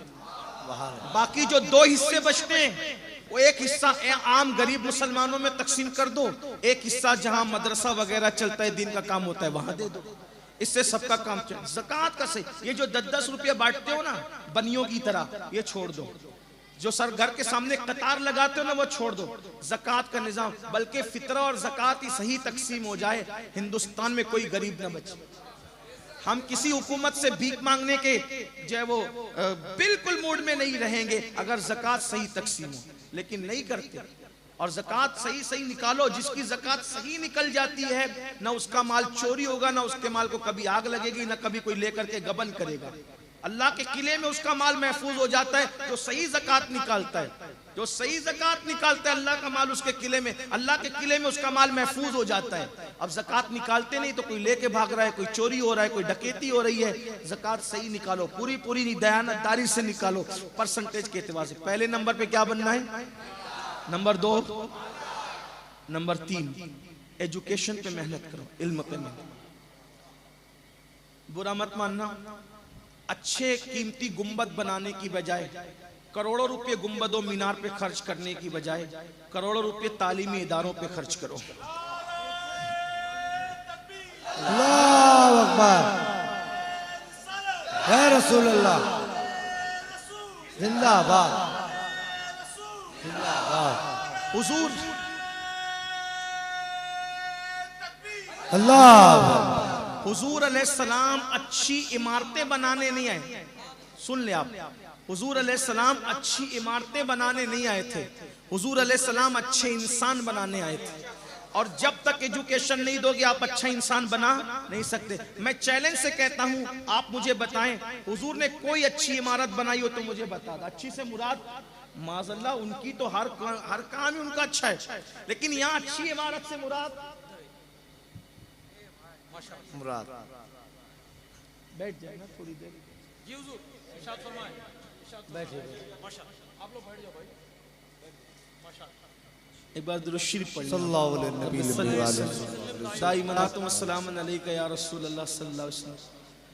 यानी अच्छी इमारत से मुराद जैसे ताजमहल जैसी, लाल किले जैसी, भूलभुलैया जैसी, जिनको आप अच्छी कहते हैं ना, या बुर्ज खलीफा जैसी, हुजूर अलैहिस्सलाम ढूंढ लें आप। हुजूर ने कोई ऐसी ऊंची इमारत नहीं बनाई, हुजूर अलैहिस्सलाम ने अच्छे इंसान बनाए। अबू बकर जैसा इंसान, उमर जैसा इंसान, उस्मान जैसा इंसान, साद जैसा, सईद जैसा, बिलाल जैसा, अबू हुरैरा जैसा, खालिद इब्ने वलीद जैसा। हुजूर ने जैसे अच्छे इंसान बनाए, ऐसे इंसान आजकल कोई यूनिवर्सिटी भी बना ना सकी। और उन चंद को अच्छा बना दिया, उन्होंने पूरी दुनिया को अच्छा बना दिया। अच्छे इंसान बना। और ये एजुकेशन के बगैर, हुजूर अलैहिस्सलाम ने जब दुनिया में तशरीफ आवरी की थी और ज़ुहूर किया था और आंखें खोली थी, तो उस वक्त तो पूरे अरब में चंद लोग थे जो लिखना पढ़ना जानते थे। लेकिन आका की जब आंखें बंद होती है तो पूरे अरब में 1,24,000 लिखने पढ़ने वाले इंसान मौजूद थे। ये 23 साल की कलील मुद्दत में इनकलाब था हुजूर का एजुकेशन पे। मैं तो ये रोना रोता हूँ, किसी को बुरा लगता है तो माफ करना। अगर शाहजहां ने मुमताज के नाम पर ताजमहल बनाने की बजाय एक बड़ी यूनिवर्सिटी बना दी होती तो आज मुमताज का नाम भी जिंदा रहता और मुसलमानों का और पूरे हिंदुस्तानियों का फायदा भी होता। लोग ताजमहल को किराए पर दे सकते थे, क्या कोई यूनिवर्सिटी को भी किराए पर दे सकते थे? लेकिन काश हमारे बादशाहों का ये जहन उस तरफ गया होता। मैं मुमताज की मोहब्बत का मुखालिफ नहीं कि शाहजहां की रूह को अजियत पहुंचाऊं। मैं कहता हूं शाहजहां मुमताज के लिए यादगार ताजमहल भी था, लेकिन यादगार मुमताज यूनिवर्सिटी भी तो हो सकती थी। अल्लाह अकबर। लेकिन आपने ये नहीं किया। आज बताओ कौम का क्या हाल है। तो जो गलती तुम्हारे बड़ों ने की है वो गलती आप मत करो। आप अपनी दौलत का सही इस्तेमाल करो। बल्कि ये कहता हूँ, कलकत्ता के अगर मालदार लोग फैक्ट्री कायम कर रहे हैं, 4 फैक्ट्री कायम करने की बजाय 2 कायम करो, 2 अच्छे कॉलेज और स्कूल कायम करो। ये अच्छा बिजनेस भी होगा और अच्छी कौम के लिए खिदमत भी होगी। एजुकेशन की तरफ आओगे, कौम को उठाओ। एक बंदा अगर एजुकेट हो जाता है तो उसकी 3 नस्लें फिर बाद में खुद ब खुद पढ़ी लिखी होगी। इसलिए आप खूब पढ़ो, पढ़ाओ अपने बच्चों को। मौलाए कायनात फरमाते हैं, जितना इल्म तुम्हारे माँ बाप ने तुमको दिया उससे ज्यादा तुम अपने बच्चों को पढ़ाना, क्योंकि तुम्हारे बच्चों का दौर तुम्हारे दौर से ज्यादा तेज रफ्तार होगा। मौलाए कायनात ने उस वक्त कहा था। इसलिए 10वीं 12वीं से ड्रॉप आउट की बजाय आप अपने बच्चों को आला से आला तालीम दिलाओ। अब आप कहेंगे मौलाना नौकरियां नहीं मिलती। मैं आपसे फिर कहता हूं, दकियानुसी ख्याल को पैरों तले कुचल दो। हम नौकरियों के लिए एजुकेशन हासिल नहीं करते, हम अच्छा इंसान बनने के लिए एजुकेशन हासिल करते हैं। हमारा मकसद नौकरी नहीं है, हमारा मकसद अच्छा इंसान बनना है। और आपको एक बात कहता हूं, लोगों पर बोझ बनने की बजाय इतना पढ़ लिख लो, इतनी दौलत हासिल कर लो, इतने अच्छे अखलाक इख्तियार कर लो कि लोगों पर बोझ न बनो, लोगों की जरूरत बन जाओ। जरूरत, लोग बोझ को मारते हैं और जरूरत को पालते हैं। लोग बोझ को मारते हैं और जरूरत को पालते हैं। मोहल्ले की मक्खी मारी जाती है, शहद की मक्खी पाली जाती है। फर्क क्या है? मोहल्ले की मक्खी बोझ है आप पर, शहद की मक्खी जरूरत है आपके लिए। इसलिए फार्म डाल डाल के लोग पालते हैं। हालांकि मोहल्ले की मक्खी बेचारी गरीब है, सुला कुल्ली है, लेकिन शहद की मक्खी तो दहशतगर्द है। ये तो काटती भी नहीं, वो जो काटती है तो सीधा डंक छोड़ करके भागती है। उस दहशतगर्द को क्यों पाल रहे हैं लोग फार्म डालकर? दहशतगर्द होने के बाद भी वो लोगों की जरूरत है। ये तुम्हारा माल खा जाती है और वो तुम्हें शहद जैसी नेमत अता करती है, इसलिए वो जरूरत है। इसलिए मेरे अजीज, अब बताओ तुम्हें बनना क्या है? दहशतगर्द तो नहीं बनना है, लेकिन लोगों की जरूरत जरूर बनना है। लोगों पे बोझ मत बनो, बोझ उठाने वाले बनो। जब तक छोटा बच्चा बोझ नहीं होता, माँ बाप भी लेकर चलते हैं। जब बच्चा बड़ा होता है और बोझ लगने लगता है तो माँ बाप भी उतार देते हैं। बच्चा बोझ हो जाए तो माँ बाप उतार देते हैं। अगर आप पाँव कौम पे बोझ हो जाओगे तो लोग इसी तरह तुम्हें काट काट के खत्म करने की कोशिश करेंगे। एजुकेशन लेके दीनदार बनो, मालदार बनो, एजुकेशन पे मेहनत करो। अल्लाह तौफीक बख्शे। गुफ्तगू के दरमियान कोई गलती हो तो अल्लाह माफ फरमाए। अस्तगफिरुल्लाह रब्बी मिन कुल्लि ज़ंबि व अतूबु इलैहि। और ये जाते जाते कह दूं, आने में आपने चाहे वो कपड़े खींचे, पैर मारे, धक्के दिए, मुझे बुरा नहीं लगता, ये सब मोहब्बत में करते हो। लेकिन होता क्या है, देखिए, इससे जो दूसरे मसलक के मजहब के लोग ये सब देखते हैं ना, वो कहते हैं कि इनके मजहबी लोग आते हैं तो भी इनके अंदर डिसिप्लिन नहीं है। ये चीज होती है तो जलसे का मकसद खत्म हो जाता है। ऐसा लगता है जैसे आप लड़ रहे हैं और हर आदमी सोचता है फोटो निकालना, वीडियो निकालना। मैं कोई बुजुर्ग तो नहीं हूं, लेकिन मैं तो छोटा तालिब इल्म हूं, कोई बहुत गुनहगार आदमी हूं। लेकिन जब बुजुर्ग लोग आए ना तो उनके साथ फोटो और वीडियो निकालने की बजाय उनसे दुआ लिया गया। फोटो निकालोगे सिर्फ मोबाइल में रहेगा, वीडियो निकालोगे मोबाइल में रहेगा, लेकिन अगर उनकी दुआ लग गई ना तो आज आप दूसरों के पीछे भाग रहे हो, अगर उनकी दुआ लग गई तो लोग आपके पीछे भागने लगे। आप बात है, सुभान अल्लाह। इसलिए उनकी दुआ पर तवज्जो किया करो। तो मैं उम्मीद करता हूं कि सलातु सलाम पढ़ा जाएगा, दुआ भी होगी और मुझे आप अच्छे से जाने देंगे, क्योंकि हजारों लोगों से मुसाफा मुमकिन नहीं होता। तो और आपसे कहता हूं कि मुसाफे से ज्यादा जरूरी एक दूसरे को धक्के देने से बचना है। ये कौन सी बात हुई कि एक नफल या सुन्नत अमल के लिए आप एक दूसरे को अजियत दें, तकलीफ दें, धक्का दें? नहीं, कहीं भी जाओ डिसिप्लिन से जाओ, बुजुर्गों को देखो, जियारत करो, उनसे दुआएं लो, दुआएं लेकर वापस आ जाओ, धक्के ना मारो। इससे अच्छी चीज ये नहीं है। जहां भी जाओ, यही जलसा नहीं, जहां भी जाओ एक डिसिप्लिन का माहौल हो। नारे भी लगाओ तो सोच समझ कर लगाओ। ऐसा नारा मत लगाओ जिससे कोई रॉन्ग मैसेज जाए, ऐसा नारा मत लगाओ जिससे किसी की दिल आजारी हो, दिल मत तोड़ो लोगों का। इस तरह के नारे, और नारे भी बहुत ज्यादा लगा करके वक्त बर्बाद मत करो। मुख्तसर नारे लगाओ, बल्कि नारे भी कम लगाओ, ज़्यादातर सुनने की कोशिश करो, अमल करने की कोशिश करो। अल्लाह करे इस पूरे मजमे में कोई बंदा ऐसा हो वो दीनदार भी बने, मालदार भी बने और एजुकेशन पे भी मेहनत करे। अगर ये हुआ तो मुझ फ़कीर का आना कामयाब हो जाएगा इंशाअल्लाह। ये जलसा तारीखी होगा, क्योंकि जब अगर आप में से कोई एक बड़ा इदारा कायम करेगा तो लोग कहेंगे यार इतना बड़ा इदारा तुमने कैसे कायम किया। तो फिर कोई कहेगा यार कमेटी, क्या नाम है कमेटी का, डेमोक्रेटिक, हाँ, ये कमेटी के नौजवानों ने एक जलसा रखा था। उसमें कोई एक दीवाना फकीर कादरी आया था, उसने सदा लगाई थी, मेरा जहन बन गया था।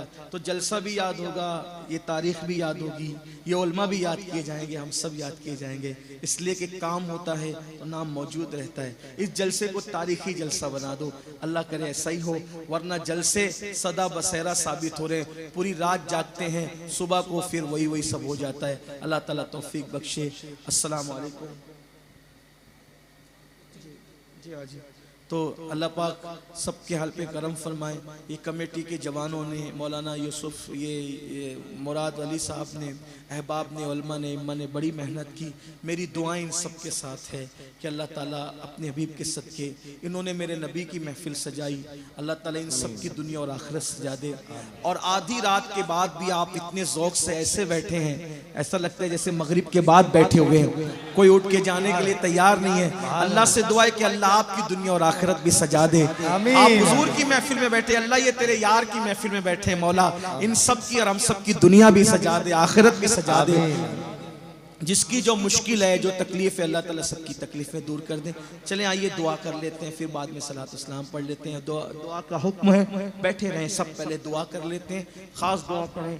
आइए दुआ से पहले तौबा करना ये बहुत अफजल है, सब मिलकर अपने हर गुनाह से पहले तौबा कर लें, फिर मैं दुआ करता हूँ। पढ़िए अस्तगफिरुल्लाह, सब मिलकर पढ़े अस्तगफिरुल्लाह, अस्तगफिरुल्लाह, अस्तगफिरुल्लाह रब्बी मिन कुल्ली ज़म्बिन व अतूबु इलैहि, ला इलाहा इल्लल्लाह मुहम्मदुर रसूलुल्लाह।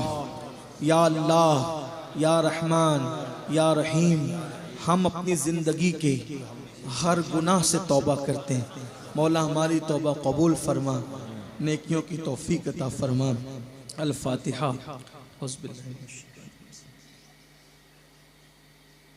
अल्हम्दुलिल्लाह, अल्हम्दुलिल्लाहि हम्दन कसीरन कसीरा, अल्हम्दुलिल्लाहि हम्दन कसीरन कसीरा, अल्हम्दुलिल्लाहि हम्दन कसीरन कसीरा, सुब्हानल्लाहि बुकरतन व असीला, अल्हम्दुलिल्लाहि क़ब्ल कुल्लि शै, अल्हम्दुलिल्लाहि बअद कुल्लि शै, अल्हम्दुलिल्लाहि कमा हमिदहुल अंबियाउ वल मुरसलून। अल्लाहुम्मा सल्लि अला सय्यदिना व मौलाना मुहम्मद व अला आलि सय्यदिना व मौलाना मुहम्मद, स्वलातन तुनज्जिना बिहा मिन जमीइल अहवालि वल आफात व तक़दी लना बिहा जमीअल हाजात व तक़दी लना बिहा जमीअल हाजात व तक़दी लना बिहा जमीअल हाजात व तुतहिरुना बिहा मिन जमीइस सय्यिआत व तरफ़उना बिहा इंदका आला दरजात व तुबल्लिगुना बिहा अक़सल गायात मिन जमीइल खैरात फिल हयाति व बअदल ममात, इन्नका अला कुल्लि शैइन क़दीर। अल्लाहुम्मा या रब्बना, या रब्बना, या रब्बना, रब्बना आतिना फिद दुनिया हसना व फिल आखिरति हसना व क़िना अज़ाबन नार। अल्लाहुम्मा इन्ना नस्अलुकल अफ़्व वल आफ़िया वल मुआफ़ात दाइमा फिद दीनी वद दुनिया वल आखिरा। अल्लाहुम्मा अहसिन आक़िबतना फिल उमूरि कुल्लिहा व अजिरना मिन ख़िज़्यि दुनिया व अज़ाबिल आखिरा। इलाही बिहुर्मतिल हसनी व अख़ी व उम्मिही व अबीही व जद्दिही सल्लल्लाहु अलैहि व आलिहि व सल्लम व बनीही, नज्जी मिन कुल्ली गम्मिल लज़ी अना फ़ीह, नज्जी मिन कुल्ली गम्मिल लज़ी अना फ़ीह, नज्जी मिन कुल्ली गम्मिल लज़ी अना फ़ीह। या हय्यु या क़य्यूम, या हय्यु या क़य्यूम, या हय्यु या क़य्यूम, या वल जलाली वल इकराम। अस्अलुका अन तुहिया क़ल्बी बिनूरी मारिफतिका या अल्लाह या अल्लाह या अरहमर राहिमीन या अरहमर राहिमीन या अरहमर राहिमीन इरहमना या अरहमर राहिमीन इरहमना या अरहमर राहिमीन इरहम अला जमीइल मोमिनीन वल मोमिनात वल मुस्लिमीन वल मुस्लिमात इन्नका समीउन करीबुम मुजीबुद दावात। या अल्लाह या रहमान या रहीम, तेरे हबीब का वास्ता, मिलाद मुस्तफ़ा का वास्ता, पंजतन पाक का वास्ता, खुलफाए राशिदीन का वास्ता, आलो अस्हाब का वास्ता, गौसो ख्वाजा का वास्ता, जिक्र रसूल का वास्ता। ए अल्लाह इस महफिल को कबूल फरमा ले, हम सब के गुनाहों को मुआफ़ कर दे, हम सब की खताओं को माफ़ कर दे। ए अल्लाह तेरे बंदों में सबसे ज़्यादा गुनहगार, सियाकार, बदकार हम ही लोग हैं मौला। सर के बालों से लेकर पैर के नाखून तक हमारे जिस्म का एक एक बाल गुनाहों में डूबा हुआ है मौला। रात की तारीकियों में छुप छुप कर जो गुनाह की, दिन के उजाले में जो गुनाह की, अल्लाह हम अपने गुनाह सबसे छुपा सकते हैं, तुझसे कुछ छुपा हुआ नहीं है मौला। ए अल्लाह तेरे करोड़ा करोड़ एहसान है, एक एहसान हम पर और कर दे मौला, हम सब की बेहिसाब मगफिरत कर दे, हम सब की बेहिसाब मगफिरत कर दे। ए अल्लाह तू करोड़ों माओं से ज्यादा अपने बंदों से प्यार करता है मौला, तेरे महबूब के सदके में मौला हम सब की बेहिसाब मगफिरत कर दे। एक एहसान और कर दे मौला, हम सब की बेहिसाब मगफिरत कर दे, हमारे माँ बाप की बेहिसाब मगफिरत कर दे, तमाम मुसलमानों की मगफिरत फरमा दे। या अल्लाह तू हम सब से राजी हो जा मौला, मौला तू हम सब से राजी हो जा। ए अल्लाह आज तक हमने तुझे राजी करने वाला कोई काम नहीं किया मौला, मौला हम गुनाहों में डूबे रहे मौला। ए रब्बे मोहम्मद मुस्तफा तू हम सब से राजी हो जा, तुझे तेरे रहम करम का वास्ता तू हम सब से राजी हो जा मौला। हमें गुनाहों से नफरत अता कर दे, गुनाहों से घिन अता कर दे अल्लाह, सबको नेक बना दे, इस महफिल को इनकलाबी महफिल बना दे मौला, सबको नेक बना दे, सबको मुत्तकी बना दे, सबको परहेजगार बना दे, तेरे खौफ में रोने वाली आंखें दे दे, तेरे हबीब का सच्चा इश्क दे दे, सच्ची मोहब्बत रसूल दे दे। या अल्लाह जो बीमार है हर बीमार को शिफा दे दे, हर बीमार को शिफा दे दे, हम सबको बड़ी बड़ी खबीस बीमारियों से बचा ले, हासिदीन के हसद से बचाओ, अशरार के शर से बचाओ, जालिमों के जुल्म से बचाओ, बे औलादों को नेक औलाद दे दे मौला, औलाद वालों की औलाद को नेक बना दे मौला, हमारी बुरी तकदीरों को भली कर दे मौला, सोए हुए मुकद्दर को बेदार कर दे मौला, जिन बेटा बेटियों को रिश्ते नहीं है मौला अच्छे रिश्तों का इंतजाम कर दे मौला। या अल्लाह सबके घरों में बरकतें दे, सबके रिस्क में बरकतें दे, सबके कारोबार में बरकतें दे, जो बच्चे बच्चियां तालीम हासिल करने मौला उन्हें खूब तरक्की दे, खूब कामयाबी दे। या अल्लाह मुसलमानों से फिरका वारियत खत्म फरमा कर अकीदा हक्का सवाद आजम पर पूरी उम्मत को मुत्तहिद कर दे मौला, अकीदा हक्का सवाद आजम पर पूरी उम्मत को मुत्तहिद कर दे। मेरे अल्लाह तू जानता है इस वक्त तो मुसलमानों के हालात क्या हैं मौला, मुसलमान कमजोर है, मुसलमानों का अल्लाह कमजोर नहीं है। ए अल्लाह फिलिस्तीन के मुसलमानों पर जालिम जो जुल्म कर रहे हैं ए अल्लाह तू जानता है मौला, उनके घर तबाह हो गए, उनकी बस्तियां तबाह हो गई, नन्हे नन्हे बच्चों के खून से होली खेली जा रही, जवान बेटियां बेवा हो गई मौला, मौला वो घर के बेघर हो गए मौला, वो बेछत हो गए मौला। ए अल्लाह फिलिस्तीन के मुसलमानों की मदद फरमा मौला, फिलिस्तीन के मुसलमानों की मदद फरमा, फिलिस्तीन के मुसलमानों की मदद फरमा। करबला वालों का वास्ता, करबला के मजलूमों का वास्ता, फातिह बदरुद्दीन का वास्ता, फातिह खैबर का वास्ता, फातिह बैतुल मुकद्दस का वास्ता, अल्लाह मुसलमानों पर मदद नाजिल फरमा, फलस्तीन के मुसलमानों पर मदद और नाजिल फरमा। ए अल्लाह सब आसमान की तरफ तक रहे मौला, सब तेरी रहमत की तरफ तक रहे मौला।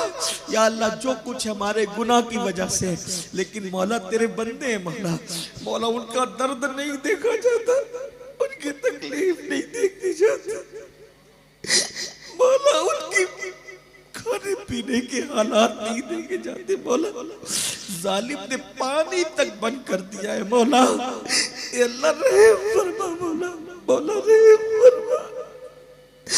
मौला फलस्तीन के मुसलमानों की मदद के लिए आसमान से मदद नाजिल फरमा। बैतुल मुकद्दस की हिफाजत फरमा। मस्जिद अक्सा की हिफाजत फरमा। जालिम इस्राइल को हलाक फरमा दे। कैफरे किरदार तक पहुंचा दे। और उस जालिम के साथ जितने जालिम जुड़े हुए मौला वक्त के फिरौनों को कैफरे किरदार तक पहुंचा दे। उनके गुरूर को खाक में मिला दे। उनके गुरूर को मिट्टी में मिला दे। या अल्लाह करम फरमा दे। पूरी दुनिया के मुसलमानों की जान माल ईमान इज्जत आबरू की हिफाजत फरमा। अल्लाहुम्मा अहलिक यहूद बिल यहूद। अल्लाहुम्मा अहलिक यहूद बिल यहूद। अल्लाहुम्मा अहलिक यहूद बिल यहूद। अल्लाहुम्मा अहलिक नसारा बिन नसारा। अल्लाहुम्मा अहलिक हुनूद बिल हुनूद। इलाही बहक़ बनी फातिमा के बर कौल ईमा कुनी खातिमा। अगर दावतम रत कुनी वर कबूल मनो दस्त दामान आले रसूल। हजार तमन्नाओं की तमन्ना यह है मौला जब तक जिंदगी दे ईमान और सुन्नियत पर दे। जब मौत दे तो ईमान और सुन्नियत पर। मदीने मुनव्वरा में खात्मा बिल खैर फरमा। कमेटी के तमाम लोगों को, ये तमाम उलमा मशाइख और तमाम हाज़रीन को दारैन की सआदतें नेमतें बरकतें अता फरमा। इन्नल्लाह व मलाइकतहु युसल्लूना अलन नबी या अय्युहल्लज़ीना आमनू सल्लु अलैहि व सल्लिमू तस्लीमा। अल्लाहुम्मा सल्लि अला सय्यदिना व मौलाना मुहम्मदिन मादिनिल जूदि वल करम व आलिहि व सहबिहि व बारिक व सल्लिम। सलातु व सलामन अलैका या जद्दल हसन वल हुसैन। सुब्हान रब्बिका रब्बिल इज्जति अम्मा यसिफून व सलामुन अलल मुरसलीन वल्हम्दुलिल्लाहि रब्बिल आलमीन। बहक़ ला इलाहा इल्लल्लाह ला इलाहा इल्लल्लाह ला इलाहा इल्लल्लाह मुहम्मदुर रसूल।